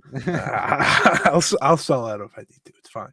But Mercedes Moné, I think, within one match, shut up a lot of people. Oh yeah. Sure. She's gonna do a lot for this title, even if it's not that long with this title, and I hope it's not that long for selfish reasons.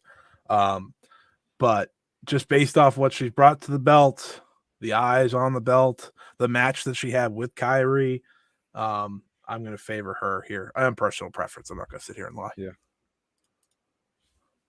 You can go. Okay. Champion Hayato champion belt. Yeah, you already know that song kicks ass too. Well, honestly, if Mercedes just wrestled more, I probably would have had her win. It's just that she hasn't. She wrestled like once, and that was it. Really good match, but Hayato's wrestled more, and he technically has to check in to see when he can wrestle. They're both like very great wrestlers. This is not a case of like where I think one's better than the other because I really can't pick that because they're both fantastic. It's just a matter of Hayato's really done more so far in this reign as champion than Mercedes has, although she's about to defend here soon. Mercedes, really, hey, you're good, man. Would love if you like decided to do that one thing where like you wrestled a lot. That'd be sick. But yeah, that's my take.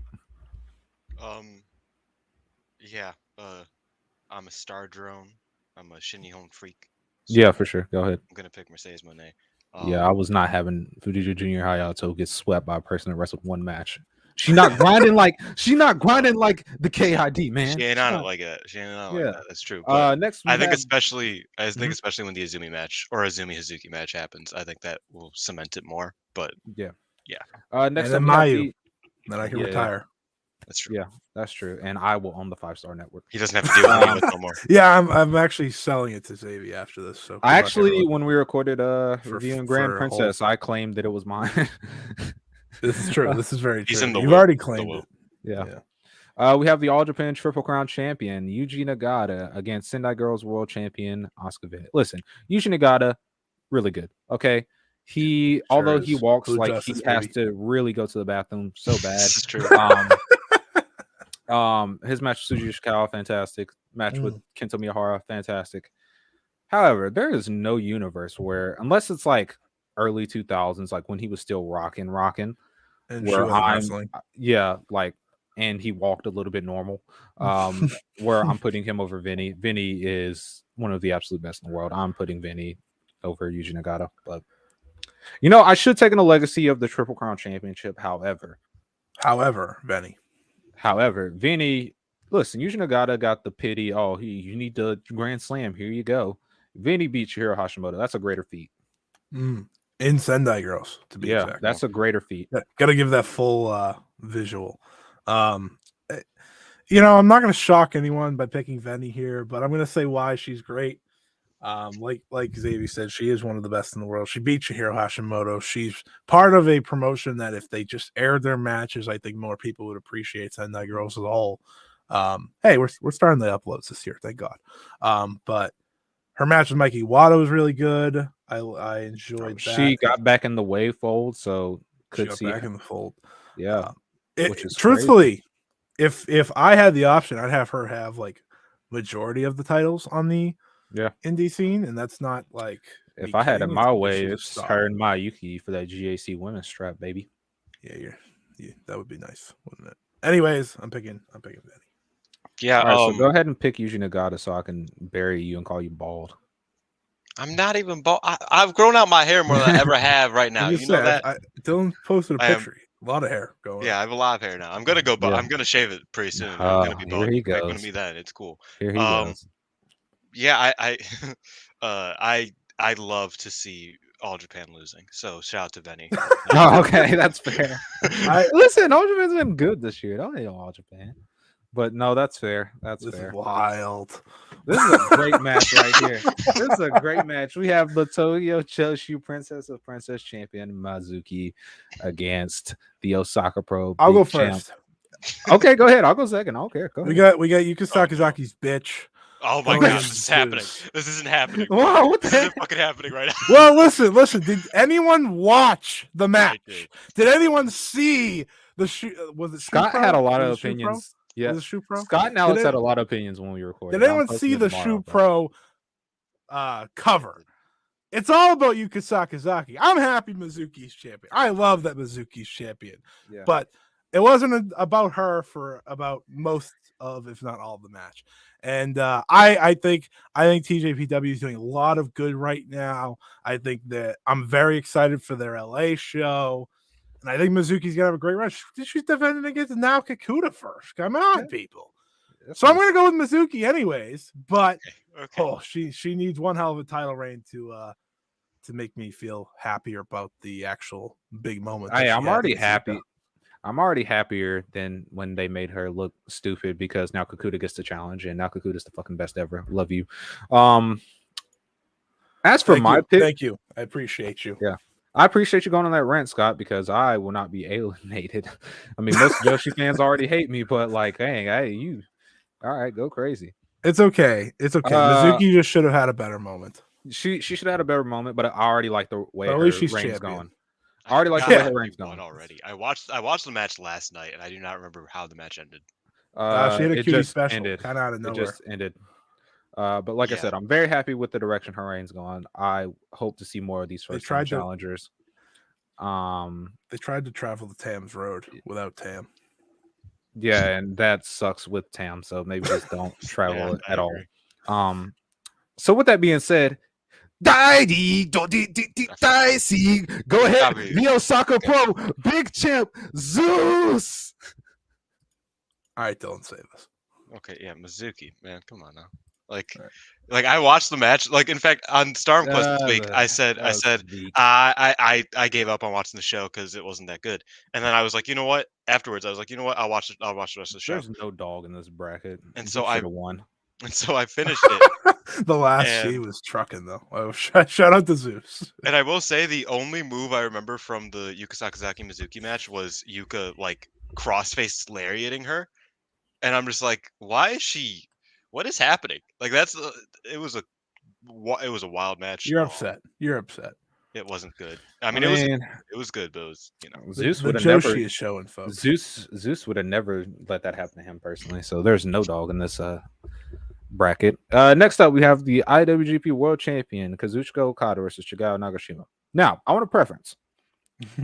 I cannot fucking stand Kazuchika Okada because he's wrestled the same exact boring ass match for the past like 4 years. He beat the shit out of Kaito. Though. That did happen. Yeah. I'm getting to that. Let me just let everybody know. I would like to see almost anybody else's world champion than Okada. I would like if he done something else, and because without the world title, he means nothing. He has no sense of self-identity. But this year he's been really good because he decided that he was just going to bully anybody he faces, namely Kaito Kiyomiya, and I respect that. As he decided. And then when Dream Team buried Shota and Ren, I thought that was sick, so I'm going to give him the vote here. You shouldn't let geeks beat you, and that's what he did with Kaito. Yeah, that's what he did with. That's what he I did love with Kaito, but I watched that man get bullied for 40 minutes and then lose to Jake. That's what he did to Ren and Shota. He said, "Oh, you want to be Shibata and you want to be John Moxley, huh? Well, how about this? How about I beat both of you? You suck." He said, "Both of you suck. I'm the man." The black tights, it's like Spider-Man 3. You know what I mean? The black tights brought something out of him, and he's just different. That's a good shout. Are you picking Okada or Nagashima? Well, I will say wrestler wise, I would prefer Nagashima, but I got to give it Okada, of course. I'll go Nagashima just because Joshi bias, but I will say Okada has been doing really great the past few months, and also if this was April Madness and Sonata wins, then Sonata might win the entire bracket for me. So you guys would have got Sonata to win the whole thing. I would have. Sonata rules so hard. I love Sonata. That is the man. Scott, what do you know about being one of 5 guys? That's my question. Like that dude said, Muto didn't choose me for his last match, so fuck LIJ. I'm out of here, man. And that's so real. That's so real and so true. That's the thing. Shout out to Sonata one time. I'm gonna go with Nagashima. Yeah. But I picked Okada. Okay, yeah, I'm not gonna act stupid here. I picked Okada. You should have. That'd been fun. So we'll go from the bottom up. We have Elite 8. Wait, time out. No, we it would have been funny if Okada lost,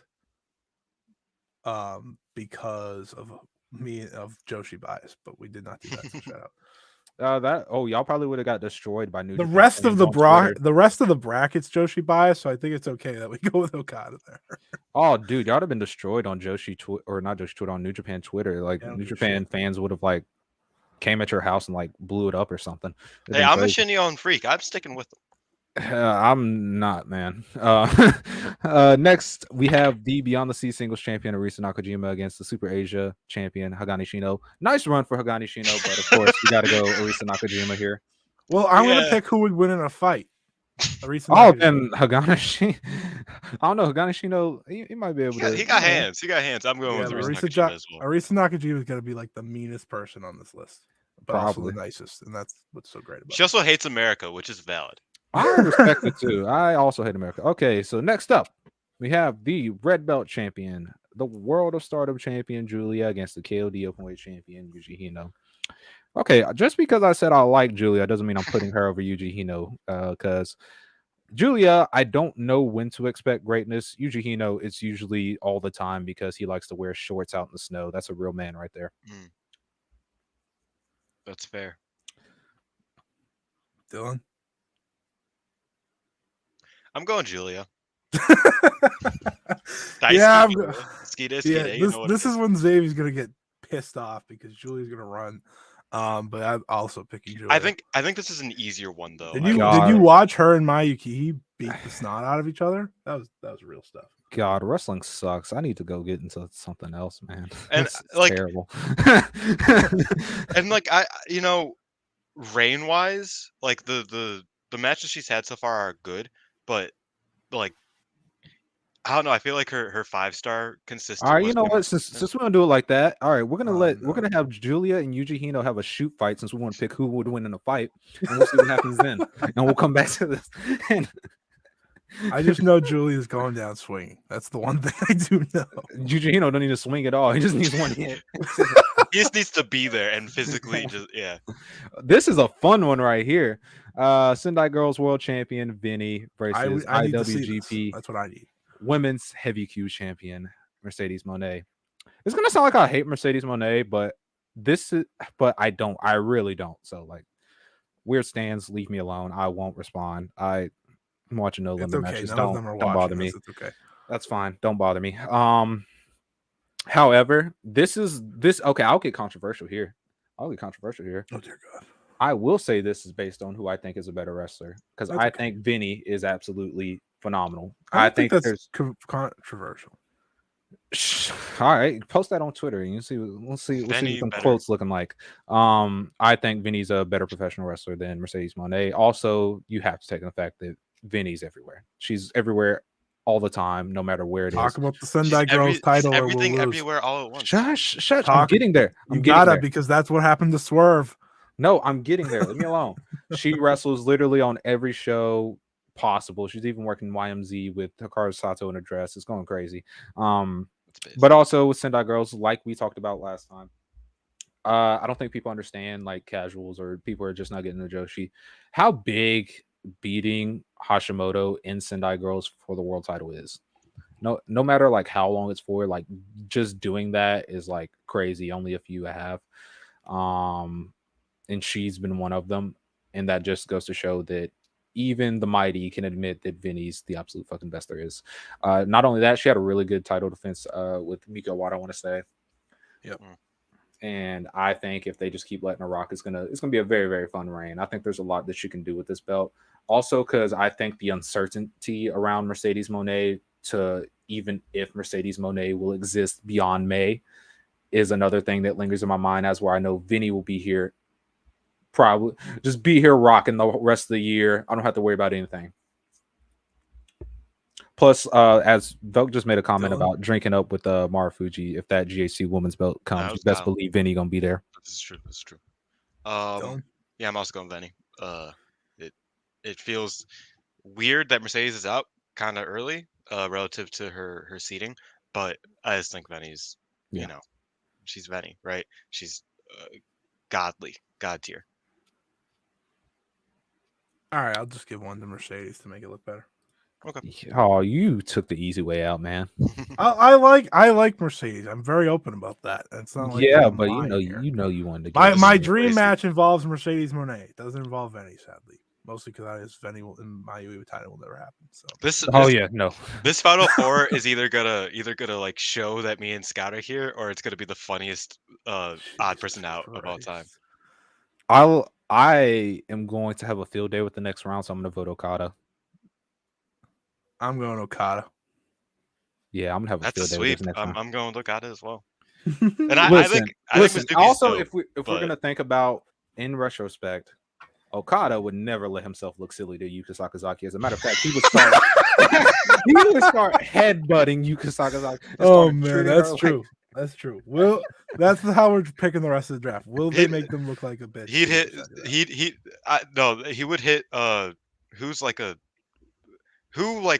he would hit Miyu Yamashita's finisher on Yuka Sakazaki just to be like, you ain't shit. Basically. That's a good point. I was thinking, who's the Misawa of TJPW? And I was like, that doesn't work. Who's the Misawa?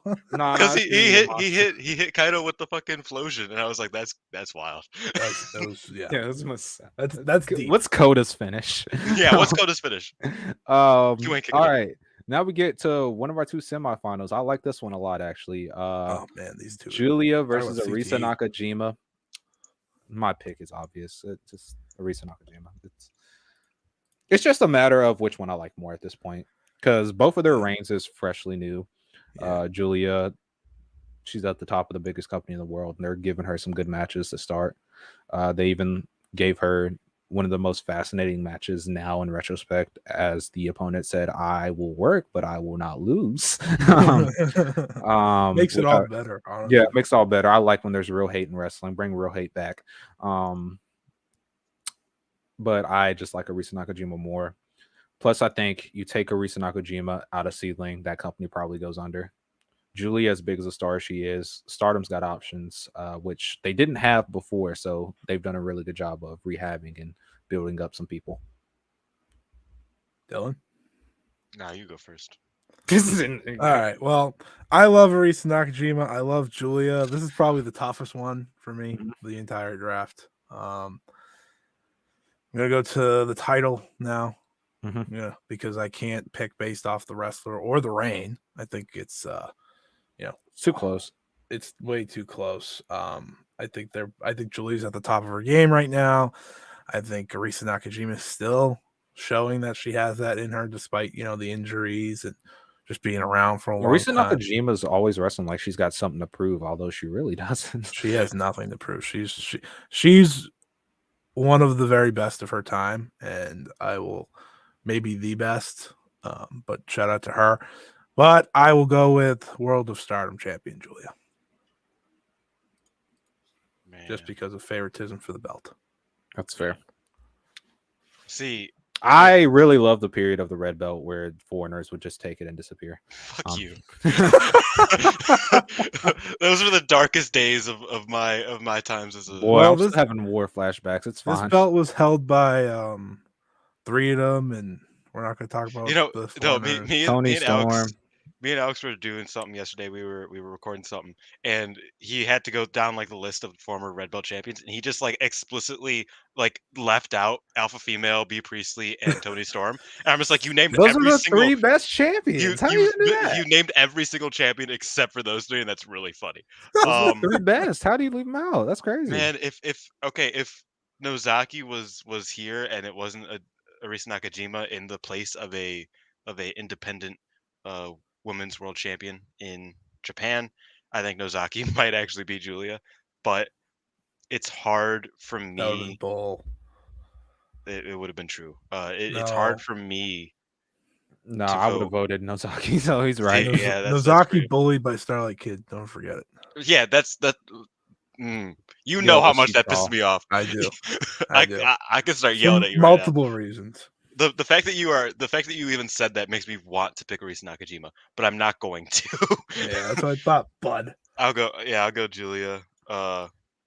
It's hard to vote against Julia, man. And it's like I'm not even the hugest, like the biggest Julia fan in the world, but listen, we're very close to getting my 2 favorite promotion champions in the finals, so I'm living. Yeah, I'm not Scotty, big shinny home pro rest guy. No. Big headbanger guy, bro. Listen. If I could talk about Sendai Girls all the time, if they put their shows up, I would. They just don't. Scott is actually the newest rock and roller. How dare you? How dare you? He's a big the Aaron guy. All right, I'm finishing this for us. Kazuchika Okada, IWGP World Champion against Veni, Sendai Girls World Champion. Well, it's very simple. Vinny is way better than Okada, so I will vote Vinny. But let's look at the reign though. Okay. All right, let's look at the belt. So the Sendai Girls World Title, really rocking design, got VIP on it. Big fan of it. He actually meant the belt. The IWGP World Championship, ugly as shit, looks like a toy. It doesn't look that well. Probably will break off eventually. Looks like a toy compared to every other world title in wrestling. Okay, I will go next. So yeah, go ahead. If we're going based off of reign, I will give the advantage actually to Okada. That's not Veni's fault, by the way. That's where that's where Sendai Girls comes into play here, unfortunately for Veni. I think Okada has been fantastic since becoming champion, the best he's been since I don't know when. Probably his big long IWGP title reign. That definitely then. I loved that reign, and I think this reign has potential to be great if Sonata beats him. Shut out. Because I hope Sonata fucking buries him in like 10 minutes. He needs a dog walk him, bro. Yeah. Yeah, we both know that's not happening. It's at least It's at least 40 minutes long. So fucked up what they do. I'm picking Okada, but I'm happy either way. I have information that can lead to the arrest of Gato. If anybody wants to, I thought you were going to say lead to the arrest of Scott for picking. I mean, Scott knows what he did. I don't have to mention it. He know what he did. That's true. That's true. Yeah, I'm going Veni Asuka, right? Yeah. Like I was gonna give Okada the sympathy if it was I wasn't gonna shut him out because I think he does deserve some props for having a good reign this time around, a better reign than his previous like 2 or 3. This is gonna make me look a hater. Anyway, go ahead. Women's wrestling runs the bracket, folks. Yeah, it does. It does. Yeah. Arguably, well, not Mizuki, but arguably the top. You're No, such a bitch, man. it's funny because like I'm thinking about it, it's like, oh, the top 2 promotions in America and the top 3 or 2 of the top 3 in Japan, they're women's championships. We're They're back to the you get what U.S., I'm trying to folks. say. We're back to Yeah. the U.S. side of the bracket. Jamie AW Hayter. Women's World Champion Jamie Hayter versus Raw Women's You guys Champion want to Bianca go Belair. mixed match semifinal so that Jamie versus a Joshi and Bianca versus a Joshi and we try and figure it Nah, out? because it'd just be an all Joshi final. Yeah. Yeah. Don't lie to yourself. Though Jamie kind of a Joshi. She was there. I know that's the funny thing is that this is gonna end up being 2 like stardom molded wrestlers. Hey. It might. Well, we got to vote. Yes. Okay. So who wants to go first? Xavier, you first. I want to go last because I'm saying not it. I'm losing the other side, so I feel like I should go last on this one. I guess that means, I think that's valid reasoning. I'll go. Okay, I feel you go like first. the funny thing is there's constant arguments about like which women's champion is treated better in which big. Oh yeah, let's get all right. Yeah, let's talk about why both divisions suck. Actually, let's exactly. Get into that conversation. Because like that's the only place where you can argue where I can argue a Bianca over Jamie is in that sense. Otherwise, I feel like Jamie is the better wrestler. Yeah. Like that's just how I mean, flat out. That's valid. I feel like Jamie's just the better wrestler than Bianca. I feel like the thing about WWE, and this is gonna make me sound like an AEW guy, which I am. You are. Like, You are an AEW guy. But it's gonna make me sound like a bitch. You're Maxwell Jacob Freeman for life. Easy there, pal. Big Soraya guy. AEW, they ain't got Tiffany Stratton. That's true. They do not have Tiffany Stratton. That's why you hate the Outcasts. I fucking hate the Outcasts. But I like Ruby Riott or Ruby Soho. Calls her the WWE name. That's great. It's Ruby something. I mean, the thing. This will make me sound like a nerd, but the bar is way lower. We're doing a pro wrestling bracket. WWE. We are all nerds. It's okay.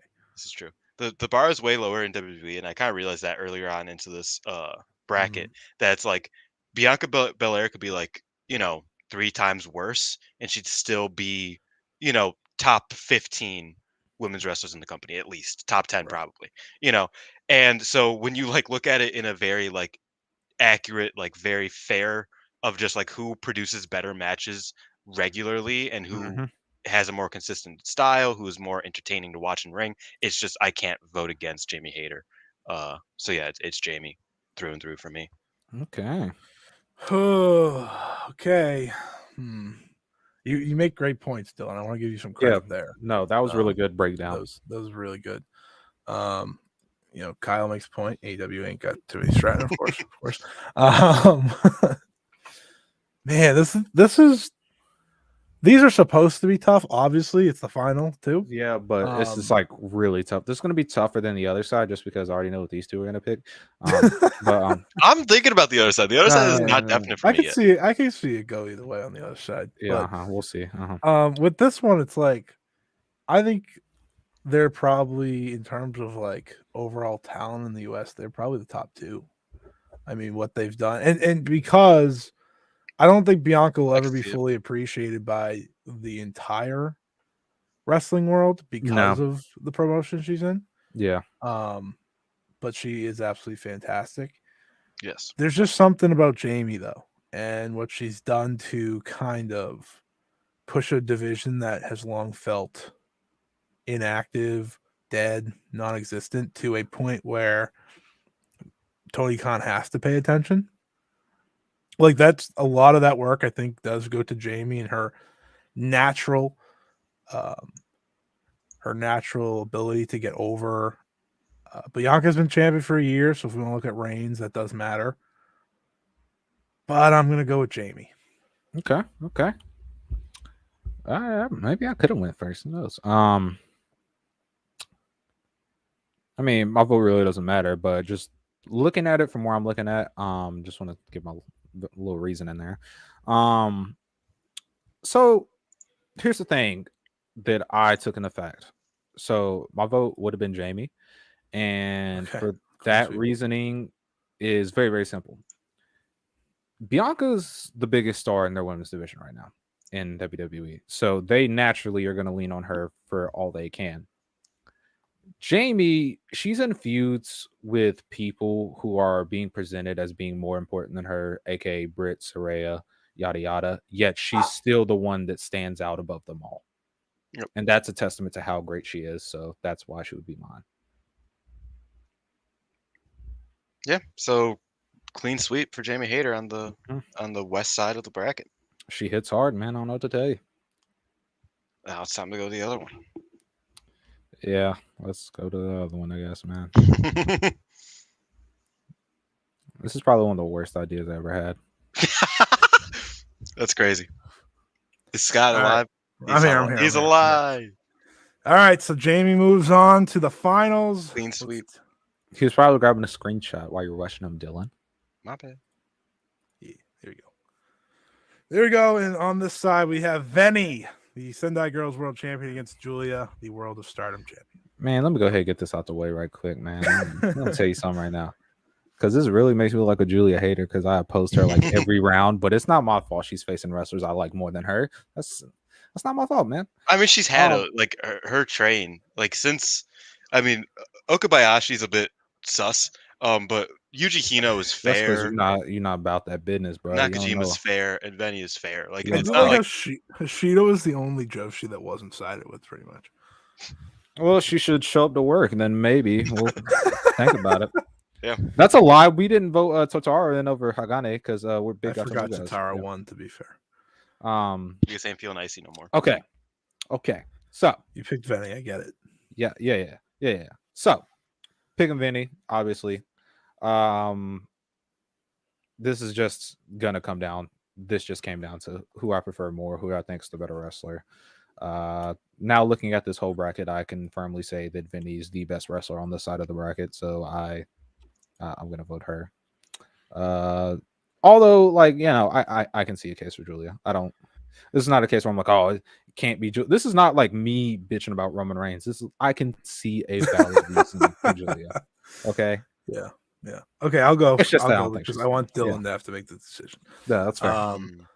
So, like when I picked Julia versus Rita Nakajima, I had to go to the belt's history and now the reign. I think the reign favors Julia just because Venny doesn't get to defend it a lot. Again, thanks Sendai Girls. They have enough shows to do that, by the way. They just don't. So no excuse. Anyways, I'm gonna go with Julia, though. I'm just happy Venny made it to the finals, truthfully. Like she made the finals. She made it to the semis, brother. The final four. The finals of but what we should do, what I was saying is we should vote for third place before we do anything.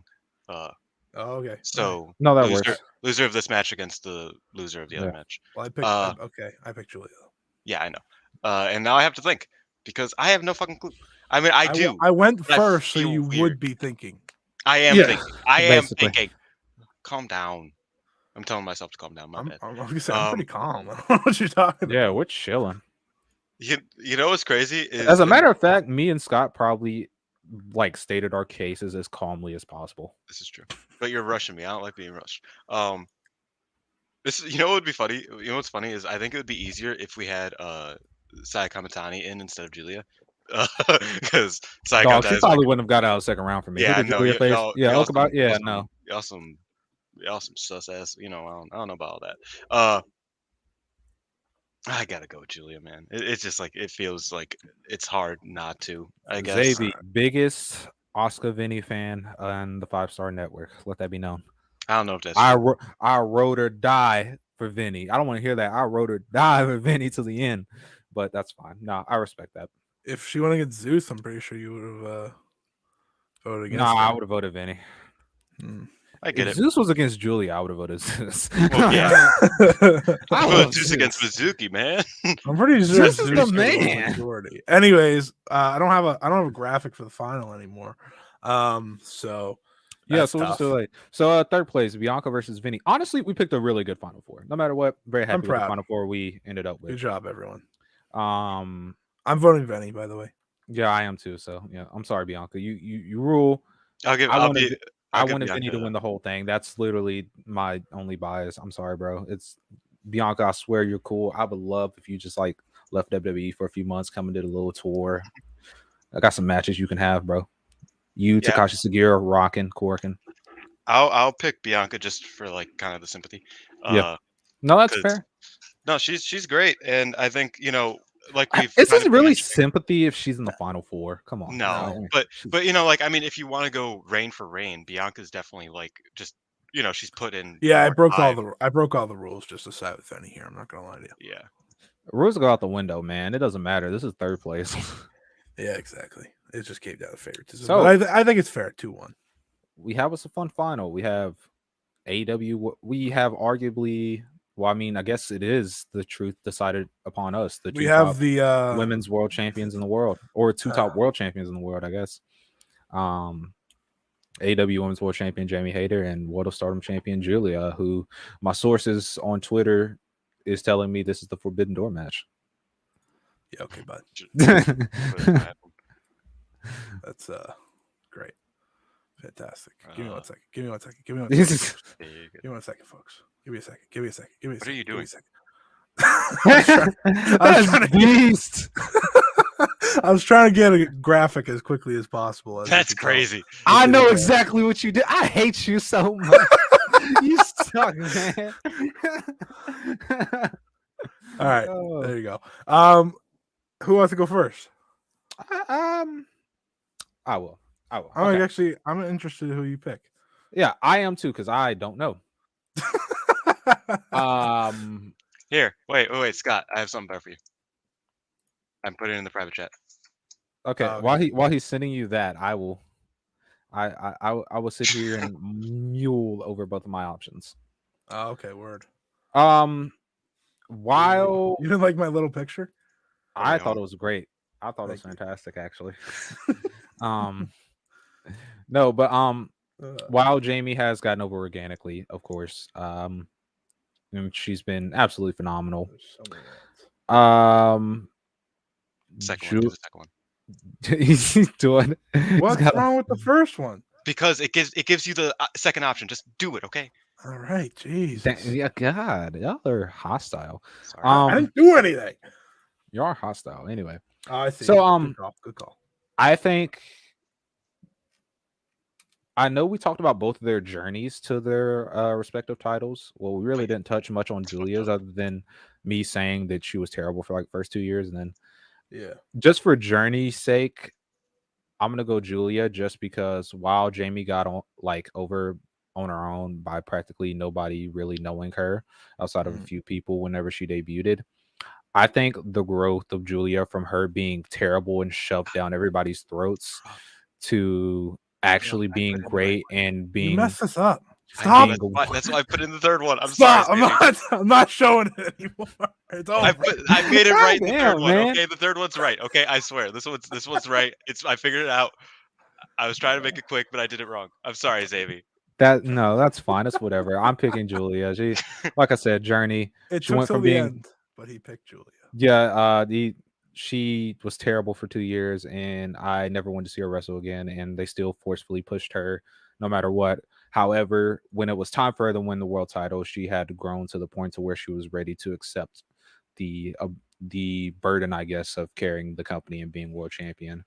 That and I know we talk a lot about Jamie Hayter being somebody who, if she would have stayed in Japan, she would have got over big time, and just like probably been the world or white belt champion.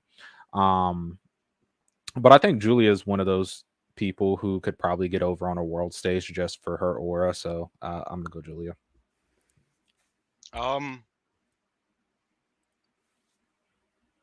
Yeah. I mean, like as a for my what I do every day basically has to do with Julia. Like that's like what do you mean by that? No, okay, easy, bro. Damn. No, I like you could have worded that better. Don't I know. It's like part of my job, even though I don't really get paid for it. Like it's part of like my primary hobby. Yeah. And I have been following this forever. This match has never happened in a singles match, but they have tagged against one another. once before. Was this when Miyagi was Julia's simp Yeah, for like 2 months? It was Andras and Julia versus Jamie Hayter and Session Moth Martina, which is Beast. crazy. But yeah, I mean, it's been a long, long road, and she got here, and it was a very smart like snipe out of the sky, because I think a lot of people were hesitant to appreciate or see it in Julia, but they were, and they stuck to it, and eventually it paid off, right? And right now we're seeing the outcome of that. So that's where I'm at with Julia. Jamie Hayter, phenomenal champion, phenomenal wrestler, but it's hard to beat Julia right now, and I imagine it will continue to be pretty hard because she seems like she's going to have a good reign. That's what you think. It's time for that passion injection. I mean, as long as it's not a Tam Road, as long as the belt isn't walking down the Tams Road, I'm good. Ooh, I can't wait till the day after that Yokohama Arena show because Tam's gonna win the belt, and I can't wait to be in your DMs just yelling about it. I can't wait. I can't. So Scott, Scott's going with Julia too. Much of a shock. Why are we acting shocked here? Julia is your. Can we stop with the ads? Thank you. Julia is your March Madness bracket winner, world champion. She wins via being really good and making it all the way, and also I'm not gonna sit here and act like there wasn't a little favoritism on the road here. But yeah, there was a lot of you need to calm by down, two bud. people. That you are in this call. No, y'all. You two who disrespect Harada. Y'all robbed Vinny. Whatever. Harada was out first round. That's fucked. I don't know. Just won today. I don't know what Harada losing has to do with this at all. He just won the belt today. Harada wasn't going to win no matter what. I don't know. Dog. Yeah, but he could have fallen to There's like Julia crying. We have crowned her as champion. I'll be Daichi. There you go, everybody. We have crowned her as champion. Congratulations to her. Fantastic time here. I had a great time. I can't. 2.5 hours to pick the best world champion in all of wrestling, and it was just Julia. Yeah, it was just Julia. Hey, it wasn't the number one seed. We probably just could have said that. No, I would have fought. No, so I mean, it was always about the journey, folks. It was always about the journey. Always. So we had ideas to do more of these. However, March is almost over, so I had pitched an idea beforehand to where we were all captain teams and draft wrestlers and kind of set a deadline and see who, whose team gains the most points. There's criteria that haven't. I got to work out the fine details. I just want to point out to the good world that Velke has pointed out to me that in my New Blood Premium preview, I picked Aya Sakura to beat Julia accidentally when I wrote it at 2 a.m. So thank you for the save there. But no, you're right. We have a new winner. We have a new winner of the entire bracket if that happens on Saturday. We'll be sure to tweet that out if it happens. Where we just basically captain teams. We'll make some criteria for it. Just because we didn't really get to do as much of these as we wanted to. Also, because coming up with ideas for March Madness is hard. Because, I mean, anybody can do greatest of all time. Anybody can do the yada yada. The world champion one just kind of happened because I think Dylan was the one who said it. And I was like, oh, that's a good idea. And then, I'm going to be honest, the first brackets we came up with a lot better than the ones we ended up with because everybody just lost belts and, Yeah, it would have been better conversation on the Piro side. Yeah. All the good people, lost. So pretty much. Like Saria knew losing was tough. Kaito losing broke my heart. Was really tough. Who else lost? Everyone. Violento Jack probably would have had a chance. He probably would have beat Zeus. I'm not gonna lie to you. Yeah, Violento Jack goes crazy. So Dylan's gonna kill someone. Oh well. we just said his favorite lost. So yeah. Oh well, it is what it is. But yeah, that's basically my idea. If y'all have any ideas did you as far say as the draft thing, did I miss that? Yeah. Where the hell am I? Where the hell have I been? I was just off in La La Land. Yeah, me too. Honestly, I was just checking what time New Blood is tonight, and it's at super late. It's not tonight. About it. Oh, it's tomorrow. That's even worse. Yeah. So if y'all have any ideas as far as criteria, what y'all want to do, because I want to kind of format it like we have either 13 or 15 people. Maybe not as long. Yeah. Well, the thing is, we're only drafting team 13. champions. We're only having 13 to 15 people, but they'll just stay on our team until the end of whatever deadline we come up with, and they'll accumulate points via wins and yada yada. I'm thinking like some criteria, like maybe 2 main eventers, maybe some like tag teams, just something along those lines. Any ideas you Juniors, have? Yeah, any ideas like that? rookies. Yeah. Oh yeah, that's a good one too, because I got my stonks in a lot of rookies right now. Although rookies probably won't be too helpful in the winning category, but No, they won't. They'll still be good to have on the team just because it'd be fun to have them along for the ride. Yeah, that's true. So, that's if you got any ideas, shoot it at us. Yeah, we'll do that live here on. I don't know. I was thinking about it as after you brought it up earlier. I was thinking there'd probably be a creative way to have shows every few months about that, kind of like updates and stuff like that. But the draft is all what people care about, so we'll make sure to do that. I mean, if we can figure it out, we'll do it. Yeah. If anybody's interested in that, and also whenever Scott tells y'all to watch the VOD, do a poll, and y'all should determine who gets first pick in the draft. Yeah, I will. We'll do it based on the poll. Whoever gets the most amount of votes, they'll go first, which it'll probably be Scott because he's more famous than me and Dylan. Then we'll go. No, that might hurt me actually. That's a lie. Everybody spite him. Scott, do you realize how many people spite me a lot? Scott, do you know how many ops I have, man? There's no way I'm winning this vote. Well, I said it might favor Dylan, not you. Yeah, for sure. Which I'm probably gonna end up last, but that's fine. I got some ideas. Y'all just gonna pick everybody I don't want to pick anyway, so it's fine. It's wild that we're workshopping this right now. I like spaced out and I was like, oh, we doing this? Like we in it. We in the. Hey, we gotta let the people know, man. Yeah. But yeah, that's all I wanted to say. Oh yeah, check out Dylan's new second edition of the Best of Black Wrestling. Yes. He posted an article on the New Day. I have been waiting to think about what I want to do next for that until after he posted his, because that would be weird of me to just do too. New Day, great faction, I rewrote it like 7 times because I was like, I don't like this. Scott has 2 new interviews up. One with me, Marshall, one with Makito. Check them both out. 1 to 1 million. Yeah, thanks for doing my plugs for me, because I hate doing my plugs. Yeah. Also, if you want to read all of our stuff, check out the 5-Star Network website. It'll just go to our Twitter and just click the link in the bio. That's the easier way to do it. I'm not saying the whole thing. Check out the podcasting network. We got everybody. We got Stardom's Quest, Dramatic Dream Dragons, Puro Gems. We do not have the All Elite cast. Scott ran from the grind on that. We got some other stuff. Yeah, check all that out. We're having a good time over here. Of course, follow us on Twitter. Thank you, Kyle. Scott will make some more posts on Twitter to get y'all to interact with them, and usually get me yelled at. But it's fine. Oh, hey now. What time out? First, and don't get me wrong, I did run away from the grind on purpose. That I'm not going to deny that one. That's okay. But whoa, stop saying I'm the problem here. I'm not saying you're a problem. I'll just say you set me up.